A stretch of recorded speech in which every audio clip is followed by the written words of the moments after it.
ሁላችሁም የማርያም ሚዛኑ ጠላት ታስቀምጣላችሁ። ማን ነው ወዳጅ? ለምሳሌ ማን ነው? ፓስተር ዮናታን ጠላት ነው። ፓስተር ዮናታንን ደግሞ በደንብ የሚያከብረው ኤርሚያስም ጠላት ነው ብዬ ነው የማምነው። ቀደም ዮናታንና ኤርሚያስ ከሃዲያን ናቸው። ማርያም በስጋ ክርስቶስን እንደወለደችው አያምኑም ማለት ውሸት ነው። ዮኒም ያምናል፣ እኔም አምናል። ውሃና ዘይት ነው ምናምን ነገር ብሎ ያለበትን እሱኛው ነው። እሱን ደግሞ እኔው ፔጅ ላይ መጥቶ ይቅርታ እንዲጠይቅ አድርጌዋለሁ። በቃ ይቅርታ የጠየቀን አገልጋይ ተሳስቼ ነው ይቅርታ ኤርሚ ብሎ በውስጥ አወራን። ከዛስ ፔጅ ላይ አምጥቼ ይቅርታ አስጠይቀዋለሁ። ዩቲዩብ ላይ ግቡና ይኸው ከፈለጋችሁ ቪዲዮን እዚያ ያሳያችኋለሁ። የዛሬ 7 ዓመት ይቅርታ ብሏል ዮናታን አክሊሉ ማለት ነው። የቦሌ መድኃኔዓለም ቤተክርስቲያን መምህር የሆነው መምህር ጳውሎስ የተባለው እና ሌላኛው ቆሞስ እና ብፁዕ አቡነ ሕዝቅኤል የገሙ ጎፋ ነው የከፋ የጅማ አህጉረ ስብከት ሊቀ ጳጳስ የሆኑት የምንበላው የማን ስጋ ነው? የእሷ ነው ብለዋል።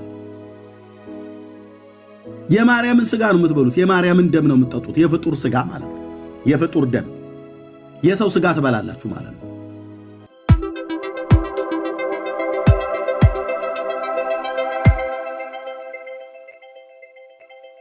አንድ ጥያቄ ልጠይቅህ። አሁን ለምሳሌ ክርስቶስ ሰው ሆኖ ነበር አይደል? ደወሉበት አባታቸው። እነዚህ ደግሞ ይደውላሉ 10 ጊዜ። ይኸውልህ እንትን ክርስቶስ ሰው ሆኖ ነበረ። ስሚ በቃ አላቅም በይው እንዳይደውልብኝ። ይኸውልህ ክርስቶስ ሰው ሆኖ ነበር አይደለ? ክርስቶስ ሰው ሆኖ ነበር። አንተ አሁን ከክርስቶስ እኩል ነህ ማለት ነው? ሰው በሰውነትህ እሱ ሰው በነበረ ጊዜ ከአንተ እኩል ነው? ኢየሱስ ክርስቶስ ፍጹም ሰው ነው የሆነው እኮ። ፍጹም ሰው በነበረ ጊዜ እንዳንተ ነው ማለት ነው? ሰው ነው ማለት ነው እንዳንተ?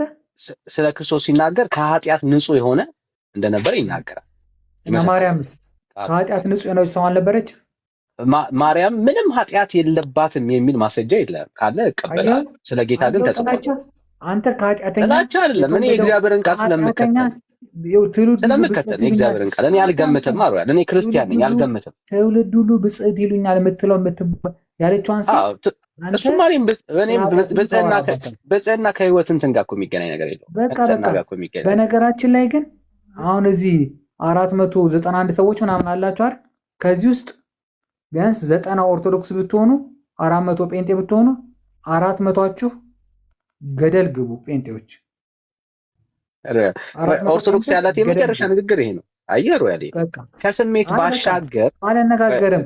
400 ጴንጤዎች ገደል ግቡ። እግዚአብሔር በስራ ላይ ነው ወንድምነት። እግዚአብሔር በስራ ላይ ነው። እግዚአብሔር በስራ ላይ ነው። ስራ ላይ ነው። ኮንዶሚኒየም ነው የሚሰራው። ቀጥል። ያው እሱን ነው ያለ። አየህ በቃ ትልቁ ነገር እሱ ነው።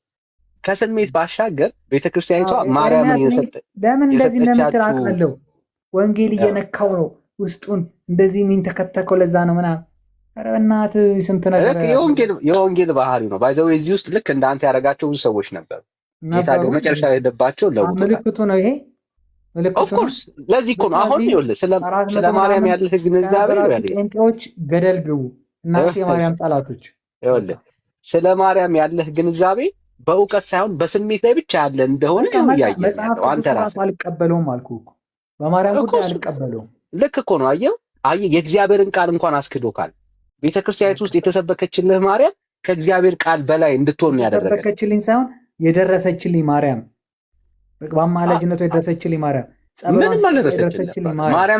ማርያም እንደደረሰችልህ ምንም ማስረጃ የለም። ቆይ ወንድምነት እዚህ ጋር አንድ ነገር አስታወስከኝ። በቤተክርስቲያን ውስጥ የተሰበከችልህ ሮያል ቆይ በቤተክርስቲያን ውስጥ በኦርቶዶክስ ቤተክርስቲያን ውስጥ የተሰበከችዋ ማርያም ተብላ የተባለችዋ ከመጽሐፍ ቅዱስ በላይ አድርገው ነው የሰበኳት። መጽሐፍ መረጃ አለ። ኤርሚያስ ታምረ ማርያም መቅደምን ላምጣዋ ወንድምነት አልፈልግም። እኔ አነባዋለሁ፣ ለህዝቡ አነባዋለሁ። በራስህ አንብበው፣ እኔ አልፈልግም። አንተ ወንድም ለህዝቡ አነባዋለሁ። አንተ አይደለም የምታዘኝ። ቤተክርስቲያኒቱ ከመጽሐፍ ቅዱስ በላይ ነች ብላለች። ይኸው ከመጽሐፍ ቅዱስ በላይ ነች ብላለች። ለዚህ ነው አየህ ወንድምነት የማይሆን ነገር እኮ ነው የነካው። አሁን በጣም አደገኛ። ለምን አታባርሩትም ይላል እዛ ቤት ቀበሌ አባር። እኔ እንዳንተ ህይወት መኖር አረከኝ እንዴ? ከቀበሌ ቤት ቀበሌ አባር። ለእኔ ድል አሰጡኝም። ለእኔ ድል ስጡኝ ፕሊዝ። እንሰጣለን። እኔ ላሳይህ ነው። እውነት አልተሳደብም። ዮፍታሔ ቆይ ተረጋጋ። ከዚህ በላይ ነው የሚሳደበው። ተረጋጋ። ዮፍታሔ ይገለጥ ስለሆነ ግን ግለጠው፣ ግድ የለም ግለጠው። ትልቁ ላይ አድርገህ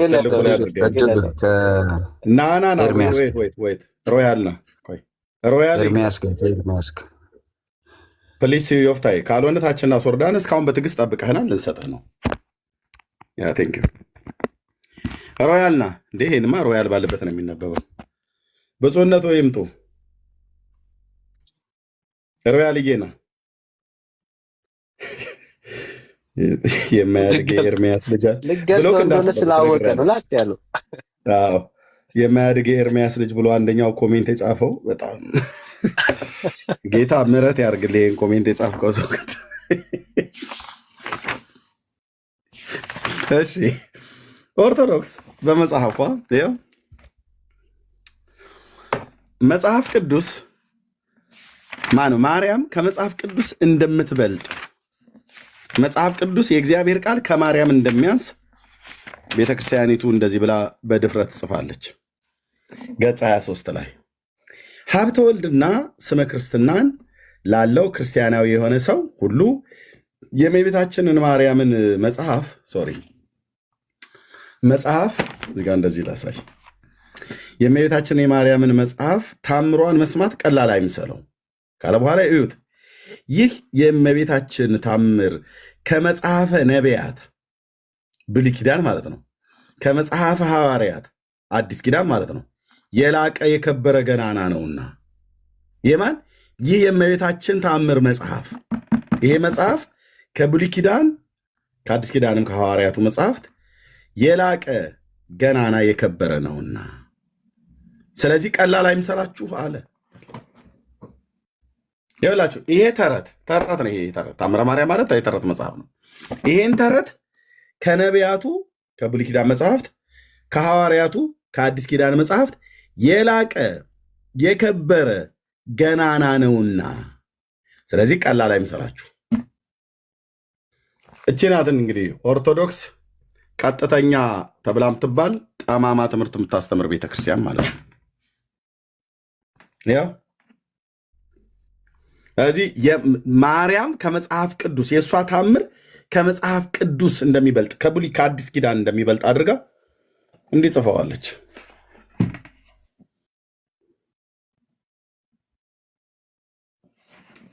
እሺ ወንድምነት አሁን ትልቁ ላይ መሆን ትችላለህ። ዮፍታሔ ስጡኝ እያለ ስለነበር በጨዋነት ጠብቆናል፣ መሰጠት አለበት። ቴንኪው ሮያል ግን ወረደ። ያው እሺ አመሰግናለሁ። ዲስከስ ማድረግ የምፈልገው ከኤርሚያስ ጋር ነው ዳኒ ከቻልክ ማለት ነው። እሺ ረጅም ሰዓት ሲያወራ ነበር ቤት ከፍቶ፣ አሁንም አለ። የተለየ ነገር የለም ከወንድምነት ጋር የሚያደርግ የተለየ ነገር። አይ ምናልባት ከአንተ ጋር ብዙ ጊዜ ዲስከስ አድርገናልና ኤርሚያስም ላገኘው እፈልጋለሁ፣ ሊያስገባኝ አልቻለም በብዙ ጊዜ ማለት ነው። አሁን ስላገኘሁት ደስ ብሎኛል። ማን ነው ሮያልም ደግሞ ኦርቶዶክስ ነው የሚለው ጥያቄ ምልክት አሳድሮብኛል። ከእግዚአብሔር ቃል አንጻር መነገር የሌለባቸው ኃይለ ቃላትን ሲናገር እሰማለሁ። አሁን ጄነራላይዝድ አድርጎ ኦርቶዶክስ እንደዚህ ያለች ማለቱ ተገቢ አይደለም። መጽሐፍ ቅዱስ የራሱ ጉዳይ የሚል አስተምህሮ የላትም እቺ ቅድስት ኦርቶዶክስ ተዋህዶ።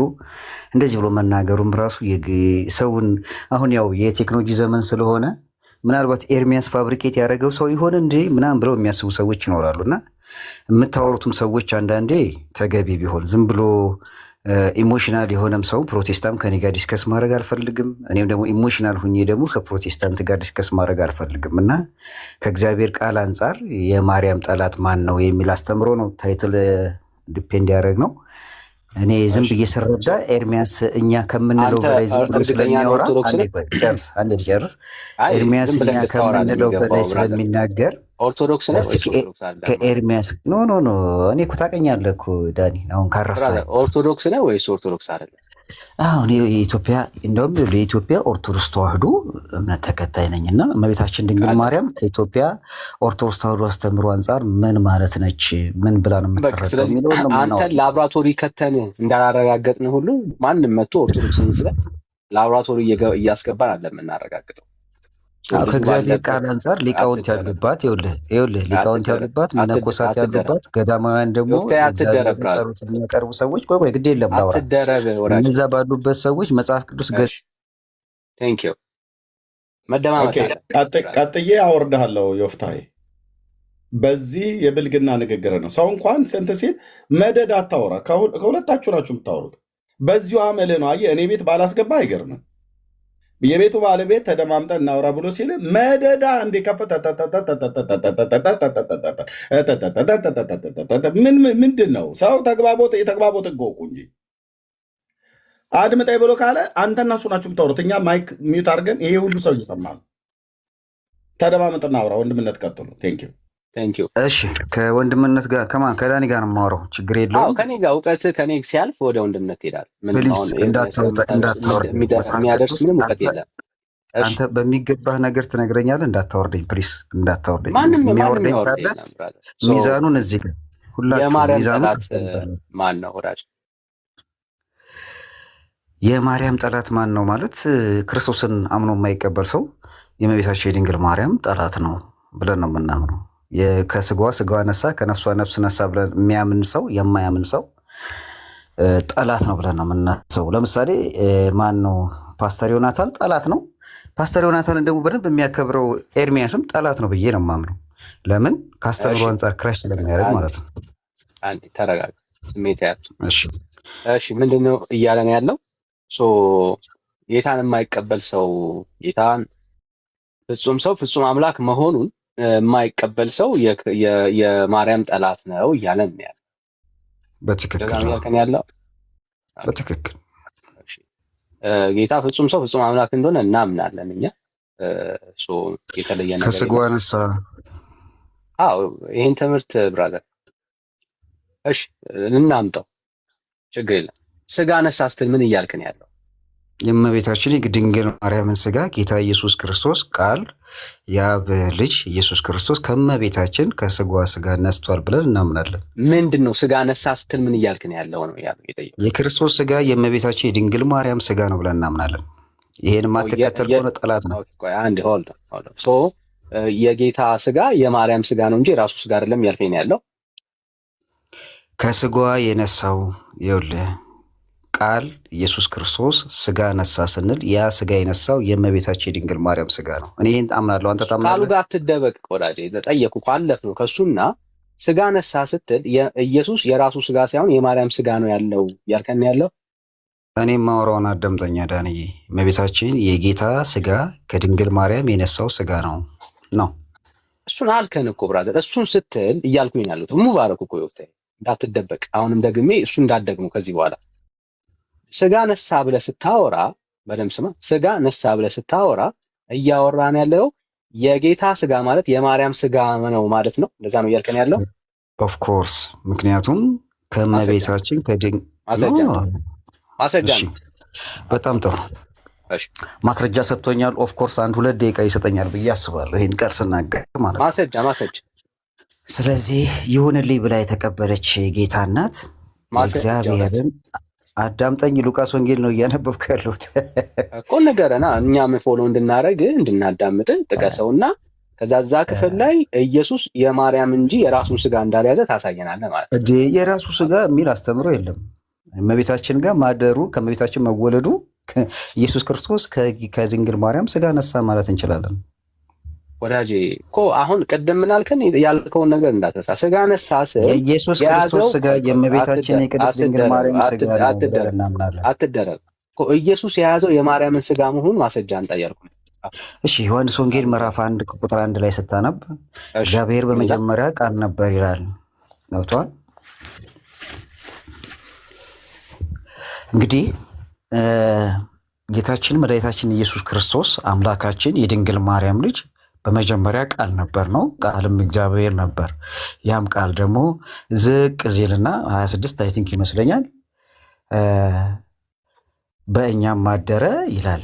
ያም ቃል ደግሞ ስጋ መልበሱን ይነግረናል። ያ የለበሰው ስጋ የማ ስጋ ነው?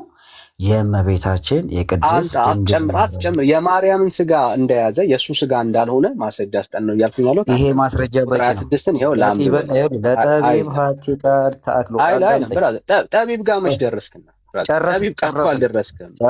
እዚህ ጋር ቶፒክ እንዳታወራኝ። ይኸውልህ ዋሽተህ ስለማትሄድ ለማወቅ ከፈለክ ይሄ በቂ ነው። ጌታ የነሳው ስጋ የእመቤታችን የድንግል ማርያም ስጋ ነው። ጠቢብ ለመሆን ሩቅ ነህ ወዳጄ። ስጋን ይዞ አልመጣም። አንዴ ወዳጄ፣ ጠቢብ ለመሆን ሩቅ ነህ። ጠቢብን ጠርተህ እዛ ውስጥ አትደበቅ። ተደማመጣ። ይኸው ላነብልህ። ሚውት አታርገኝ ዲስከሽን ማለት ሚውት አታርገኝ እኮ ላነብልህ ነው። አድምጣ። እሺ፣ የጠቀስኩ ዮሐንስ ወንጌል ምዕራፍ 1 ላይ ይኸው 1:26 ላነብልህ ነው። ዮሐንስ መልሶ እኔ በውሃ አጠምቃለሁ 1:26 ነው ያልከው እንዳትረሳ። ዳሩ ግን እናንተ የማታውቁት አዳምጠኛ። አሁን ቃሉን እያወቅከው ለምንድን ነው 26 ስለዛዘ ብራዘር ዩ ሴድ 1:26 ብላል። 1:26 ነው ያለው። በቃ አንድ ላይ አንብበው። ዮሐንስ 1:1 ነው በመጀመሪያ ዮሐንስ 1:1 ላንብብለት። ይኸው እግዚአብሔር መጀመሪያ ቃል ነበር፣ በመጀመሪያ ቃል ነበረ፣ ቃልም በእግዚአብሔር ዘንድ ነበረ፣ ቃልም እግዚአብሔር ነበረ ይላል። እዚህ ክፍል ላይ የማርያምን ስጋ ወሰደ የሚል የቱ ጋር ነው ያገኘው? አዳምጠኝ። ቃል እግዚአብሔር መሆኑን እናምናለን። እኔ እናንተ እዚህ ጋር ተስማምተናል።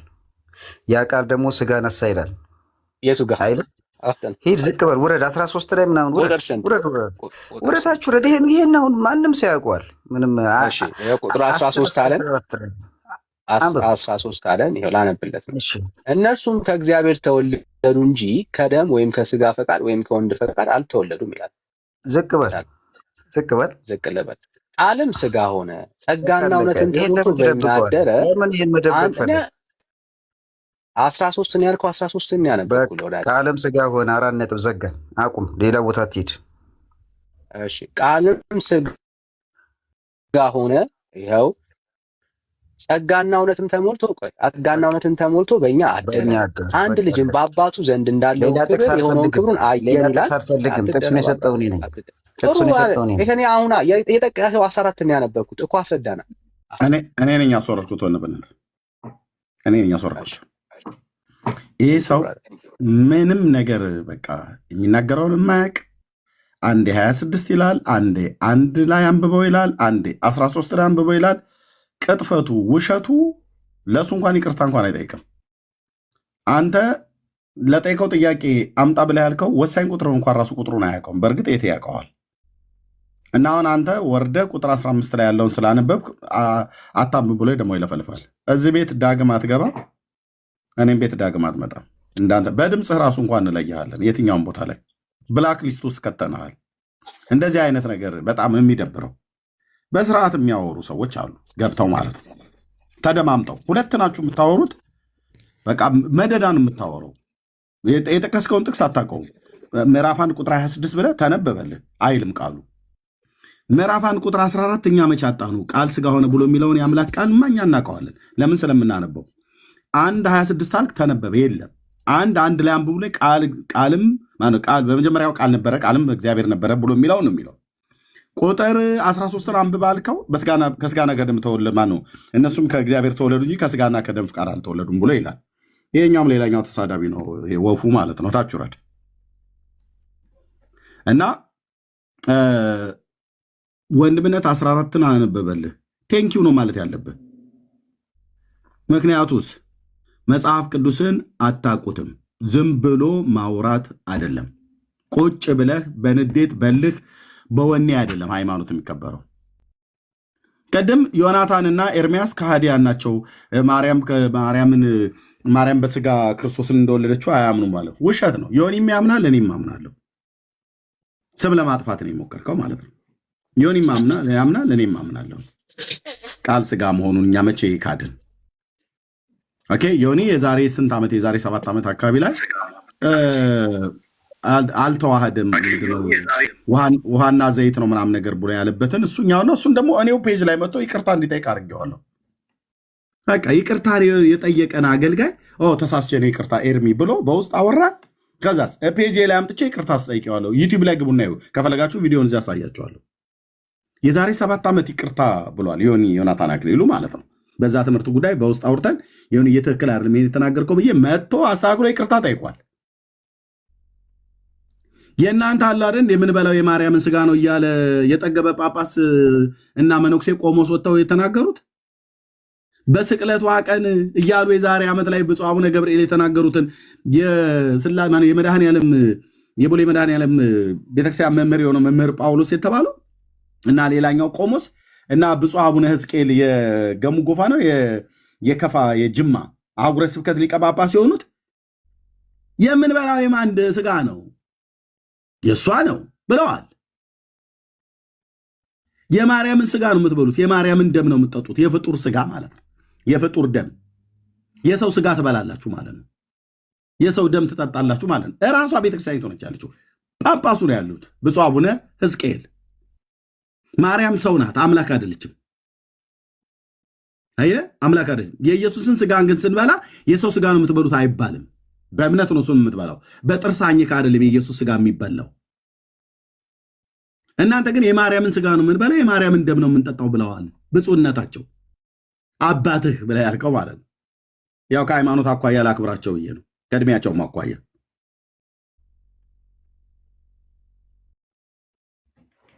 ኦኬ። እና የሆነ በቃ አረ ነው ወንድምነት ሌላ ሰው አስገብታ ብታወራ ይሻላል። ቴንክ ዩ።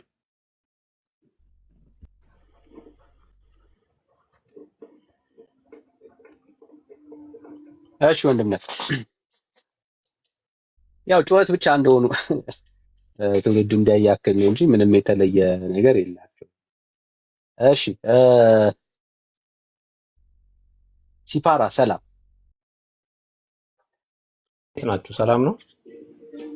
እግዚአብሔር ይመስገን። ሁሉ ሰላም አለን። እግዚአብሔር ይመስገን አለን። ከየት ቤተ እምነት?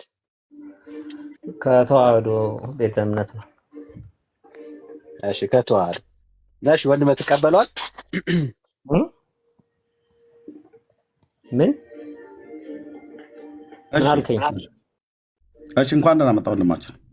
እንኳን ደህና ቆያችሁ። ርዕሱ ይታያል አይደል? የማርያም ጠላት ማን ነው ብለን እየተነጋገርን ነው። አዎ ማን ነው ብላችሁ ነው የምትሉት? በኦርቶዶክስ ቤተክርስቲያን የማርያም ጠላት የማርያም ጠላት ያው የማርያም ጠላትማ አጋንንት ነው። አጋንንት ነው። ኦኬ። ሰው ሊሆን አይችልም። ሰዎችም ጠላቷ ከሆኑ በእርግጠኝነት በውስጣቸው የአጋንንት መንፈስ ካልሆነ በስተቀር ማርያምን የሚያስጠላ ምክንያት የለም በተአምር እዚህ ምድር ላይ። ራይት። ስለዚህ ሰይጣን ያለበት ሰው ነው ማርያምን የሚጠላት። ራይት። እሺ በተለምዶ ግን ወንድማችን ቴንክ ዩ ሲፓራ። በተለምዶ ነው አይ ቲንክ አስባችሁበት እንደሆነ አይደል ነው እንደ ተቋም እንደ ቤተክርስቲያን ብዙ ጊዜ እኛን የወንጌላውያን አማኞች በተለምዶ ጴንጤ ወይ ፕሮቴስታንት የምንባለውን የማርያም ጠላቶች ናቸው፣ የማርያም ጠላት እያላችሁ ትሉናላችሁ። ትክክል ነኝ? ትክክል ነኝ? አዎ። ከምን ተነስታችሁ ነው እንደዛ የምትሉን?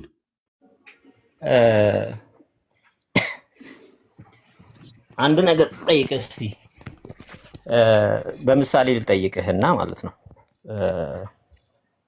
ያው አክብሬ ነው ማወራችሁ ሁላችሁንም። ምንም አይነት ኔጌቲቭ ነገር አላወራም በተሻለ መጠን። እሺ። ስለዚህ ለምሳሌ አንተ እናትህን ከልጅነትህ ጀምሮ ወልዳ አሳድጋ በጣም ብዙ መከራዋን በልታ አስተምራ በጣም ብዙ ዋጋ ከፍላልህ የምርቃት ቀን ቢደርስና ልትመረቅ ፕሮግራም ቢዘጋጅ እዛ ላይ የምታመሰግነው ሰው አለ ወይ ተብለህ ብትጠየቅ በእርግጠኝነት እናቴ እንደዚህ አድርጋልኝ፣ እናቴ እንደዚህ አድርጋልኝ፣ እናቴ እንደዚህ አድርጋልኝ ትላለህ አይደለ? ታመሰግናታለህ፣ በእርግጠኝነት ታመሰግናታለህ። አባቴን ለምን ተውከው? ለምን እናት ብቻ? አባትህንም። አዎ እሺ ይቅርታ፣ አባትህንም ከሁለቱም የተገኘው ከእናቴ ብቻ ስላልተገኘው ነው። አዎ ገብቶኛል። አባትህም ያልሆነውን ባለውለታ ነው። እኔ አባቴ ያልሆነውን አይደለም። እኔ አባት ስላለኝ አባቴ ነው የወለደኝ፣ አባቴም ጭምር ነው እዛ ላይ ሊገኝ ይችላል ማለት ነው። ብቻ በጥቅሉ ውለታ የዋለልህን ሰው እናትም ላትሆን ትችላለች። ውለታ የዋለልህን ሰው ለማመስገን በጣም በተለይ በተደሰትክበት ጊዜ ቃላት ነው የሚያጥር። ገብቷል? እና ማርያምን እኛ እንወዳታለን ትላላችሁ። እሺ ማርያምን ትወዳታለህ። የምትወዳትን ማርያም ፍቅርን በምንድን ነው የምትገልጽላት? ገልጸህላት አታውቅም። በቤተ ክርስቲያናችሁ ፍቅራዋን እንደምትወዷት እወድሻለሁ ከሚለው ነገር በላይ ለምሳሌ እናትህን እወድሻለሁ ብለህ በሰው በተሰበሰበበት ትነግራታለህ። ከዛ መውደድህን በተግባር መግለጽ አለብህ። ዝም ብዬ እወድሻለሁ ያልክ አንድ ቀን በሰው በተሰበሰበበት ስላወራህላት ትወዳታለህ ማለት አይደለም። እናትህን እንደምትወዳት በተግባር ማሳየት አለብህ በሰው ፊት፣ ወይም በመጦር ሊሆን ይችላል፣ ውለታዋን በመመለስ ሊሆን ይችላል። ገብተዋል? የምታመሰግናት በአክሽን ነው። በአክሽን ማርያምን በአክሽን ስትወዷት አይተን አናውቅም። አዎ እንወዳታለን እኮ ብሎ ማለት እኮ በጣም ምንም እኮ የሚከብድ ነገር አይደለም። ገብተዋል? እኔ አሁን አንተን እናድድብሃለሁ ምናምን፣ ግን ለማስመሰል እዚህ መጥቼ ኤርሚዬ እኮ እወድሃለሁ ምናምን ብለህ በአፌ እኔ አንተን አንድ ቀንም ጠልቼ አላውቅም ብል አፌ ላይ ነው ያለው። በአክሽን ባገኘ ወይ ልምታው ወይ የሆነ ነገር ላድርገው ጉዳት ላደርስበት የሚል ሰው ልትሆን ትችላለህ። ገብቷል? ስለዚህ እወዳታለሁ ማለት ሳይሆን የወደድካትን ማርያም ትውልድ ሁሉ ብፅዕት ይለኛል ያለው ቃል የተባለው ቃል ለማንም አልተነገረም። ለምሳሌ ሁላችሁም ብፁዓን ናችሁ ከሚለው ጋር በፍጹም የሚገናኝ አይደለም። ለምሳሌ ሁሉም ሰው ብፁዕ ነው። ለምሳሌ ኢየሱስ ክርስቶስ ሲናገር ድሆች ያጡ ብፁዓን ናቸው ምናምን እያለ ይናገራል። ያ ብፁዓን የተባለበት ትርጉምና ማርያም ትውልድ ሁሉ ብፅዕት ይለኛል ያለበት ትርጉም በፍጹም የሚገናኝ አይደለም። ለምንድን ነው እንደዛ ያለችው? ትውልድ ሁሉ ብፅዕት ይሉኛል። ብፅዕት ማለት አለብህ በየቀኑ ትውልድና አንተም። ገብቶሃል? ያንን ብፅዕት የምትልበትን መንገድ ከልብህ ነው ማለት ያለብህ። ኦርቶዶክሶችን ለማስደሰት ወይም ደግሞ ኦርቶዶክሶችን ለክርክር ስትቀርብ የኦርቶዶክሶች አይ ማርያምን አይጠሏትም ጴንጤዎች ተብሎ እንዲወራ ሳይሆን ብፅዕት ናት ድንግል ማርያም ብፅዕት ናት ብለህ በመድረክ በምታገኝበት መንገድ መመስከር አለብህ። በነገራችን ላይ ለማርያም የሚሰጥ ክብር በእርግጠኝነት ነው ምነግርህ። እኔ በጣም እርግጠኛ ሆኜ ምነግርህ ከዚህ በዚህ ጉዳይ ላይ እርግጠኛ እንደምሆን በሌላ ጉዳይ ላይ እርግጠኛ አልሆንም። ለማርያም በሚሰጥ ክብር ለጣዖት እንደተሰጠ አድርጎ የሚቆጥር ልጅ የላትም። በእርግጠኝነት ነው የምናገረው። ለጣዖት ነው የተሰጠው ክብር።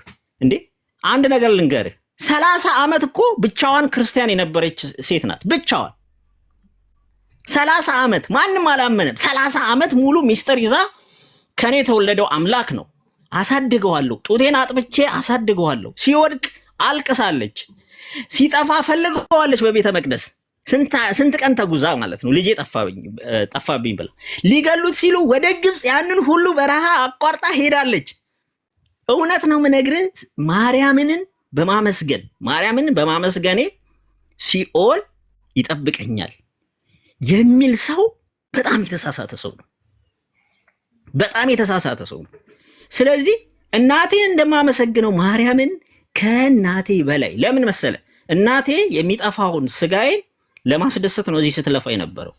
እሷም ትሞታለች፣ እኔም እሞታለሁ። ማርያም የሰጠችኝ ግን በእሷ ጽድቅ ምክንያት ኢየሱስ ክርስቶስ ሰው ሲፈልግ ጽድቅ የሆነ ሰው በማጣቱ ብዙ ጊዜ ቆይቷል ነው ምነግር። ንጹሕ ሆና በመገኘቷ ኃጢአት ምንም ስላልተገኘባት ብቻ ኢየሱስ ክርስቶስ እሷ ጋር መጣ። እቺ ሴት ባትኖር ኢየሱስ ክርስቶስ መድኃኒቴ አይመጣም ነበረ። ስለዚህ ንጹሕ ሆና፣ ምክንያቱም የሰው ልጅ ነጻ ፍቃድ አለው። ምክንያቱም ኢየሱስ ክርስቶስ መርጦ የፈለገውን ንጹሕ ሁን አንተ ኃጢአት ስራ ብሎ አልፈጠረም። ሁሉም ሰው ነጻ ፍቃድ ስላለው ነጻ ፍቃዷን ለጽድቅ የሰጠች ናት። ለጽድቅ የሰጠች ሴትዮ እሷ በመኖሯ ምክንያት ድህነት ምክንያት የሆነች ለድህነቴ ምክንያት የኢየሱስ የመድኃኒቴ እናት በመሆኗ ሳመሰግናት ገብቷል። እዚህ ምድር ላይ ካሉ ሰዎች ካሉ ሁኔታዎች ሁሉ ቀድሜ ባመሰግናት ኢየሱስ ክርስቶስ ከተናደደ እውነት ነው የምነግርህ ክርስትና ሁላችንንም አልገባንም ማለት ነው። ገባ? ምክንያቱም እኔ እውነቴን ነው የምነግርህ ሁሉም ሰው ሁሉም ኢየሱስ ክርስቶስ ሀሳብን ልጨርስ ብዬ ነው ያላቋረጥኩት። እሺ ልጨርስ ነው። እሺ ኢየሱስ ክርስቶስ ስለ ሁሉ መከራ ከፈለ። መጽሐፍ ቅዱስ ላይ ግን የተማርኩት ልንገር 30 ምናምን ዓመት ማርያም ስለ ኢየሱስ መከራ ከፈለች። ቆይ ይሄንን አይደለም እናንተ የምትተረጉሙበት መንገድ በእርግጥ ይገባኛል። ድህነታችን ከሷ የሚነሳ ነው ለማለት እንዳልሆነ ይገባቸዋል። በተአምር የሰው ልጅ ድህነት ከክርስቶስ ውጪ ማንም ጋር የለም፣ ማንም ጋር የለም። መድኃኒቴን የያዘችልኝ የመድኃኒቴን እናት ግን አመሰግናለሁ የሚገባትን ክብር በተግባር ነው፣ በአፍ አይደለም፣ በተግባር ሰጣታለሁ። ገብቷል? ስለዚህ የማርያም ጠላት ማለት እሷ ስትመሰገን የሚናደድ ማለት ነው። የሚናደድ ሰው የማርያም ጠላት ማለት ኢየሱስ ክርስቶስ ማርያምን ከሚመለከትበት አውድ ውጪ መመልከት ማለት ነው። ኢየሱስ ክርስቶስ ለሱ እናት ናት፣ ለእኛም እናት ናት። ለዮሐንስ በመስቀል ጋር እናትህ ይኸው እናትህ እቿት ተብላለች፣ ለእኛ እናታችን ናት።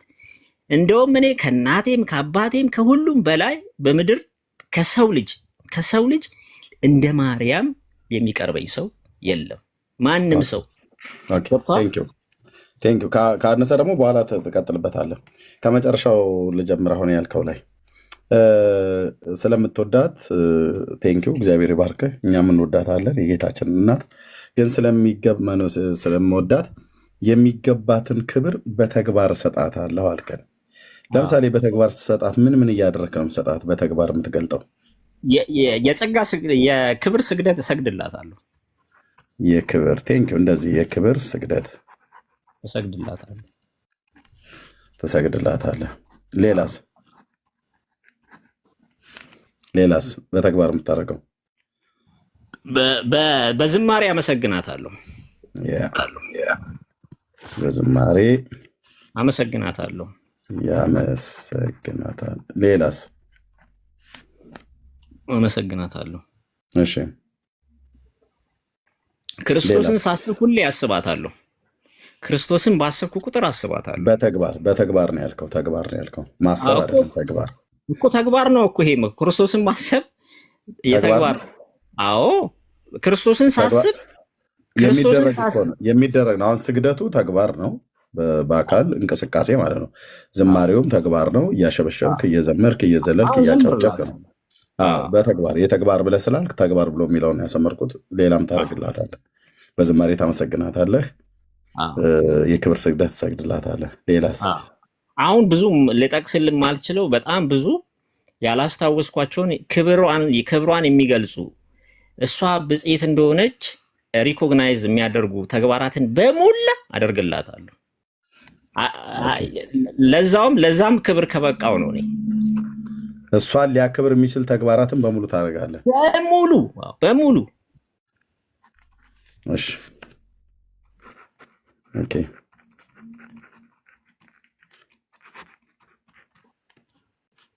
ተግባር እዚህ ጋር ይገባ። አደርግላታለሁ ብለናል። ኦኬ አደርግላታለሁ ብለሃል። ማን አድርጉ ብሎ ስላለ ነው የምታደርገው? መጽሐፉ ስለሚል ነው። መጽሐፉ ስለሚል ነው። የቱ ጋር ነው መጽሐፉ? በተግባር ለሱ አድርጉላት። በቃ ቅድም ነገርኩ እኮ። ለምሳሌ ኤልሳቤጥ እኔ ቤት ስለ ኤልሳቤጥ አይደለም፣ ለማርያም ይሄንን ሁሉ አድርጉ፣ ስገዱላት፣ ዘምሩላት፣ ለእሷ ሊደረግ የሚችለው ነገር ሁሉ በተግባር አድርጉላት ብሎ ያለው የቱ ጋር ነው ያገኘው? መጽሐፉ ይላል ብለኸኛል። አዎ ብጽዕት ይለዋል። ቅድም የጠቀስኩልህ ጠቃለሁ። ትውልድ ሁሉ ብጽዕት ይለኛል። በጽት ይለኛል ማለት ዘምሩላት ማለት ነው እንዴ? በጽት ይለኛል ማለት ስገዱላት ማለት ነው? አዎ ነው እኮ ባይዘዌ አንድ ነገር እሺ በቃ ጽፌ እልሃለሁ። ሉቃስ 1:46 ማለት ነው። ትውልድ ሁሉ በጽት ይሉኛል ብሎ የሚለው ጽፌ እልሃለሁ ማለት ነው። ኦኬ እሺ። እናንተ ግን ማርያምን እንወዳታለን ትላላችሁ፣ በተግባር ግን አትፈጽሙትም፣ በተግባር ግን አታደርጉትም። በተግባር ዜሮ ናችሁ ያልከን። ሶሪ 48 ቴንኪ ቴድዬ ከ46 ጀምሮ እያያዛል እየናከሽ። በተግባር ግን ምንድነው? ማርያምን እንወዳታለን ትላላችሁ፣ በተግባር ግን አትገልጹትም አልከን። አንተ እያደረግከው ያለውን ተግባር ይሄን ነው ስናደርግ ነው አይደል? በተግባር ፈጸምን የሚያስብለው አይደል? አዎ ነው። ከዚህ ውጭ ሌላ ተግባር የለም። ብዙ አለ። ግን እኔ አሁን ለምሳሌ አንድ ጥያቄ ልጠይቅህ እንዲሄድልኝ ማለት ጥሩ ነው የሰጠኸኝ ማብራሪያ። ጌታን ትወደዋለህ? አዎ እንጠረጥራለሁ። እሺ መውደድህን በምን እንደምትገልጽለት? በአምልኮ አይደል? እሰግድለታለሁ። ለምሳሌ በተግባር ነው ባይዘዌ ጌታ ራሱ በጣም ይቅርታ አሁን ስናገር እሰጥሃለሁ። እኔ ጥያቄ ይቱካል። በአምልኮ ጌታን ስትወድ መውደድህን በመጽሐፍ ቅዱስ ላይ እሱ ለምሳሌ የሚወደኝ ምን ያደርጋል ነው ብሎ ያለው? የሚወደኝ ምን ያደርጋል ነው ብሎ ያለው? ትእዛዜን ያክብር ነው። ትእዛዜን ያክብር። ጌታን መውደድ የሚወድ ሰው የሚወደኝ ምንድን ነው ያለው? ያድርግ ያለው ትእዛዙን ያክብር ነው። ኦኬ የቱ ጋር እንደዚህ የተጻፈው? መጽሐፍ ቅዱስ ላይ ነው። ኦኬ ትእዛዜን ይጠብቃል ያለው ማለት ዮሐንስ 14:15 ላይ ማለት ነው። ኦኬ ማርያምን ትወዳታለህ? ምን ጥርጥር አለው? ኧረ በእግዚአብሔር እንደዚህ ልጠይቀኝ ራሱ አይገባም። ጌታን ትወዳዋለህ ብዬ ስልህ እንደጠይቀኝ ማን እንደጠይቁ ልክ እንደመለስክልኝ ማርያምን ትወዳታለህ? አዎ ልክ እንደ ጌታ ስትወዳት ምኗን ነው የምታከብርላት? ማርያምን ትወዳታለህ? አመሰግናታለሁ። እሺ አመሰግናታለሁ። በክብር ስግደት እሰግድላታለሁ። እሺ እንደዚህ ብዬ ልጠይቅህ፣ ማርያምን ትወዳታለህ? አዎ ብለኸኛል። የማርያምን ምክር ትሰማለህ? የማርያምን ምክር ትሰማለህ? አዎ እሰማለሁ። ምክር ትሰማለህ? አዎ። ኦኬ ምክሯንስ ትፈጽማለህ? አዎ። ፈጽመሃል እስከዛሬ? ያው ታውቃለህ መቼም የሰው ልጆች ነን። እንደ እግዚአብሔር ሐሳብ እንኳን አንመላለስም፣ እንኳን እንደ ማርያም ሐሳብ እኮ። ምክሯን የፈጸምከው አለ? ፈጽም ደስ ይለኛል እንጂ አልፈጸምክም እስካሁን ድረስ። አዎ ምክሯን ትፈጽማለህ ብዬ ስለ አዎ አለኝ። መፈጸም ፍላጎት አለኝ። እስካሁን ግን አልፈጸምክም። እስካሁን አልፈጸመም። የማርያምን ምክር አልፈጸመም። ስለዚህ እስካሁን አትወዳትም። ምክሯን ስላልፈጸምክ አትወዳትም። እስካሁን ድረስ ምክሯን አልፈጸምክም ብለሃል። ስለዚህ አንተ ዝም ብለህ ኃጢአተኛ ነኝ፣ ኃጢአተኛ ነኝ፣ እርምጥምጥ ነኝ፣ ሸንበቆ ነኝ፣ ቀርካ ነኝ የሚባል ነገር አይሰራም። ኤርሚያስ ስታወራ አይሰራም። እዚህ ጋር ይሄንን ኤርሚያስ ስታወራ ማለት ነው። አሁን እንደዚህ አይነት ከስርዓት የወጣ ውጭ ይቅርታ። እዚህ ጋር በተግባር ሰበብ አታብዛ ለማለት ነው። ይቅርታ ግን ላነጋገሬ የክብር ስግደትን ሰግድላታለሁ፣ በዝማሬ አመሰግናታለሁ፣ ለእርሷ ሊከበር የሚችለው ነገር ሁሉ አድርግላታለሁ፣ ዘምርላታለሁ፣ ሰግድላታለሁ ብለሃል። እዚህ ጋር ግን ስትመጣ ምክሯን ሰምታለሁ ብዬ ስልህ አዎ አልከኝ። ምክሯን ትፈጽማለህ ብዬ ስልህ ቆይ ሰምታለሁ ብዬ ስልህ አዎ አልከኝ። ምክሯን ሰምቻለሁ አልከኝ።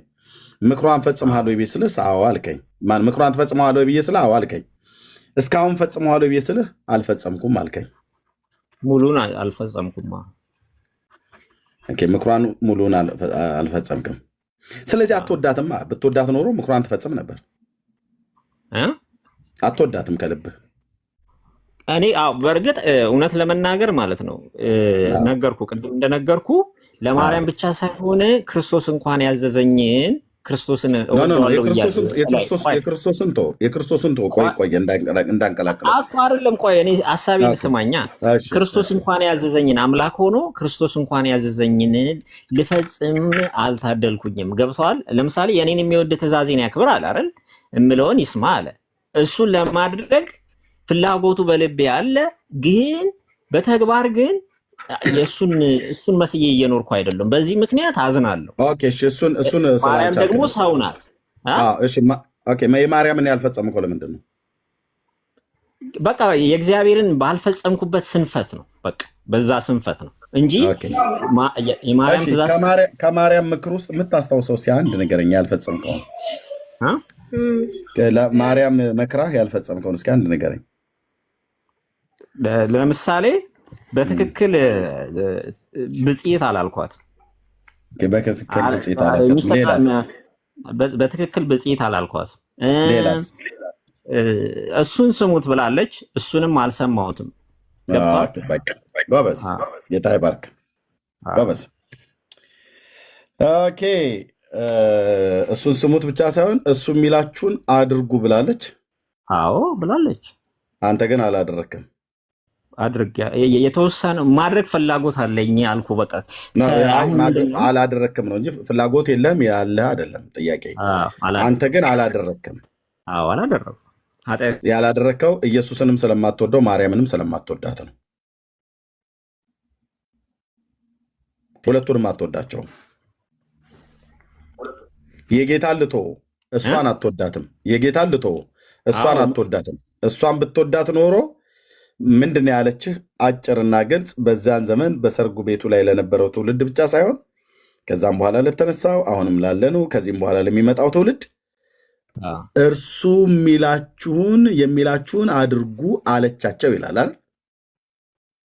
እነዛ ሰርግ ቤት የነበሩቱ አደረጉ አላደረጉም? እሱ የሚላቸውን አደረጉ። የማርያምን ምክር ሰምተዋል። የማርያምን ምክር ሰምተዋል፣ አድርገዋል። እኛም እዚህ ያለን እኔና ወንድሞቼ እናቶቼ እዚህም ያለን እኛም አድርገነዋል። እርሱ የሚላችሁን አድርጉ። እሱ እዛ ጋ ውሃውን ወደ ወይን ጠጅ ውሃውን ወደ ወይን ጠጅ ሊቀይረው አስቦ አምኖ አቅዶ፣ ስለዚህ ውሃ ሙሉት ነው ያላቸው። ውሃ ሙሉ፣ ከዛ ቀይረው ማለት ነው። እኔን ደግሞ ና ወደ እኔ ነው ያለኝ። እሱ የሚላችሁን አድርጉ አለች። እሱ ደግሞ ወደ እኔ ኑ እናንተ ደካሞች ሸክም የከበዳችሁ ሁሉ ወደ እኔ ኑ አለ። ስለዚህ የማርያምን ምክር ሰማሁኝ፣ ወደ ጌታ ሄድኩኝ ማለት ነው እኮ። ወደ ጌታ መሄድ ማለት ምን ማለት ነው? ቆይ አድምጠኝ። ወደ ጌታ መሄድ ማለት በጌታ ትምህርት ለመኖር በጽድቅ ሙላት እኔን አቋርጠኝ አይደለም። አንተማ ማርያምንና ኢየሱስን እንደማትወዳቸው፣ በተለይ ማርያምን እንደማትወዳት ከሚያሳየው ነገር አንዱ እሷ እስካሁን ድረስ ያለችን አንዱንም አልፈጸምክም። እሷ የሚላችሁን አንዱንም አይደለም። እንደዚህ አትበላ፣ እየነገርኩ ነው ቅድም። አሁን አንተ የትርጉም ፍልሰት እየፈጠርክ ነው እዚህ ጋር። ለምንድን ነው እሱ የሚላችሁን እኔ ያልኩት በሙላት እሷ ያለችንን ወይም እሱም ያለንን እግዚአብሔር ያለኝንም እንኳን እሷን አልኩ። እግዚአብሔር ኢየሱስ ክርስቶስ ያዘዘኝን እንኳን በሙላት አልፈጸምኩም። እሱ የሚላችሁን አድርጉ ነው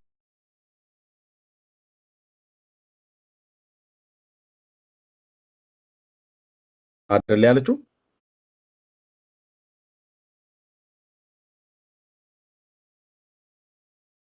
አዎ እኮ ግን አንተ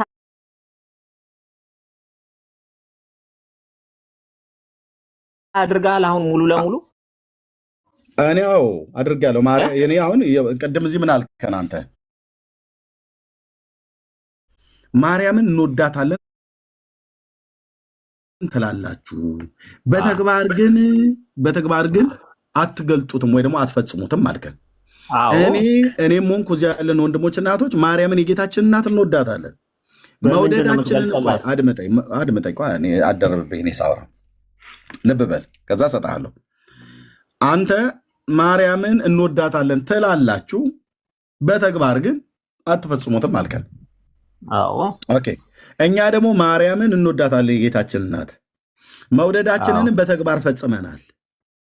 ለምን የትኛውን በተግባር የፈጸምነው ማርያምን መውደዳችንን ከሚያሳየው ነገር አንዱ እርሱ የሚላችሁን አድርጉ ብላ የሚል ምክር ሰጠች። ከዚህ ውጭ ሌላ የተናገረ እሱ ብቻ ሊሆን ግን አይችልም። እሱ ብቻ ግን ሊሆን አይችልም።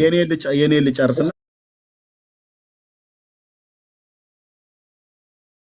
ሰጣለሁ። አንተ ጌታ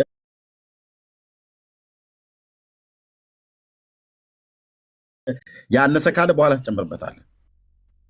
የማርያም ምክር በዚያን ዘመን በሰርጉ ቤት ለነበረው ትውልድ ብቻ ሳይሆን አሁንም ላለ ከዚህም በፊት ለነበረ ከዚህም በኋላ ለሚመጣው ትውልድ ሁሉ አንድ ማለፊያ ምክር የመከረችው ድንቅ ምክር በሰርጉ ቤት ለነበረው ትውልድ ብቻ ሳይሆን አሁንም ለሚሰማ ከዚህ በፊትም ለነበረ ከዚህም በኋላ ለሚነሳ ትውልድ እርሱ የሚላችሁን አድርጉ አለች። ጆሮአችሁን ማዘንብሉ እኔንም ስሙ አለ። እሱን ስንሰማው ምንድን ነው ያለ? ትንሣኤና ሕይወት እኔ ነኝ፣ የሚያምንብኝ ቢሞት እንኳን ሕያው ይሆናል አለ። ከመከረችኝ ከቅዱሳን እናቶች መካከል አንዷ ማርያም ናት። አባቱን እንድሰማው እግዚአብሔር አብ ልጁን እንድንሰማው የነገረንን ያህል እናቱ ደግሞ ልጁ የሚለንን እንድናደርግ መክራናለች። ስለዚህ እኛ ጠላት አይደለንም ማለት ነው፣ ወዳጅ ነን። በመጽሐፍ የተጻፈውን በመጽሐፍ የመከረችንን ምክር ተቀብለን እንፈጽማለን። አንተ ግን በመጽሐፍ ያልተጻፈውን ለምሳሌ በተግባር እኔ ማርያምን እወዳታለሁ የሚገባትን ክብር በተግባር ሰጣታለሁ ብለህ ካልክ በኋላ በተግባር የምትሰጣት ምንድን ነው? ትሰግድላታለህ። ሂዷል፣ እህትየው ሂዷል፣ ወጥቷል ነው እንዴ? አለ እንጂ ይኸው ከታች አለ አለ አለ እህትየው ሌላውኛው ነው የወጣው። እሺ የክብር ስግደትን እሰግድላታለሁ አልከን። ልክ ጌታ የሚወደኝ ቢኖር ቃሌን ይጠብቃል ብሎ እንዳለ ማርያምን የሚወዳት ወይ እሷ ራሷ ማርያም የሚወደኝ የክብር ስግደት ይስገድልኝ ብላ አላለችም። አንድ ጌታም የምትወዷት እናቴን የክብር ስገድ ስገዱላት አላለም። እንደዚሁም እሷም ይዘምርልኝ አላለችም። ወይ ጌታ የምትወዷት ዘምሩላት ለእናቴም አላለም። አንተ ጌታም እሷም ያላዘዙህን ያልነገሩህን ነገር ነው የምታደርገው። እኛ ግን እሷ የነገረችን ነገር ነው የምናደርገው። የሚላችሁን አድርጉ ብላን ስለመከረችን ያን የጌታዬን እናት የማርያምን ማለፊያ ምክር ሰምቼ እሱ የሚለኝን ላደርግ ወደ እሱ ሄጃለሁ። በእሷ ምክር መሰረት ማለት ነው። ማለት ወደ ልጇ ሄጃለሁ። ወደ ልጇ ደግሞ ሲሄድ እሱ ያለኝ ትንሣኤና ሕይወት እኔ ነኝ፣ የሚያምንብኝ ቢሞት እንኳን ሕያው ይሆናል። እናንተ ደካሞች ሸክም የከበዳችሁ ሁሉ ወደ እኔ ኑ ብሎ ኢንቫይት አደረገን። ከነ ኃጢአት ድካሜ ወደ እሱ ቀረብኩኝ። በደል ኃጢአቴን ሳይጸየፍ ተቀበለኝ። በከበረ የደሙ ፈሳሽነት አጠበኝ፣ አጸደቀኝ፣ ቀደሰኝ። እርሱም በማመኔ ንስሐና የኃጢአት ይቅርታን አገኘው፣ የልጅነት ስልጣን አገኘው። ስሜም በሕይወት መጽሐፍ ጻፈ። አባቴ ተብሎ ተጠራ፣ እኔም ልጁ ተባልኩኝ። የዘላለም ሕይወት ርስት ነኝ። የዘላለም ሕይወት ርስት ወራሽ እንደሆን ስሜ በሕይወት መጽሐፍ ላይ ላይሰረዝ ተጻፈ። በሱ እጅ ላይ ለዘላለም ያዘኝ።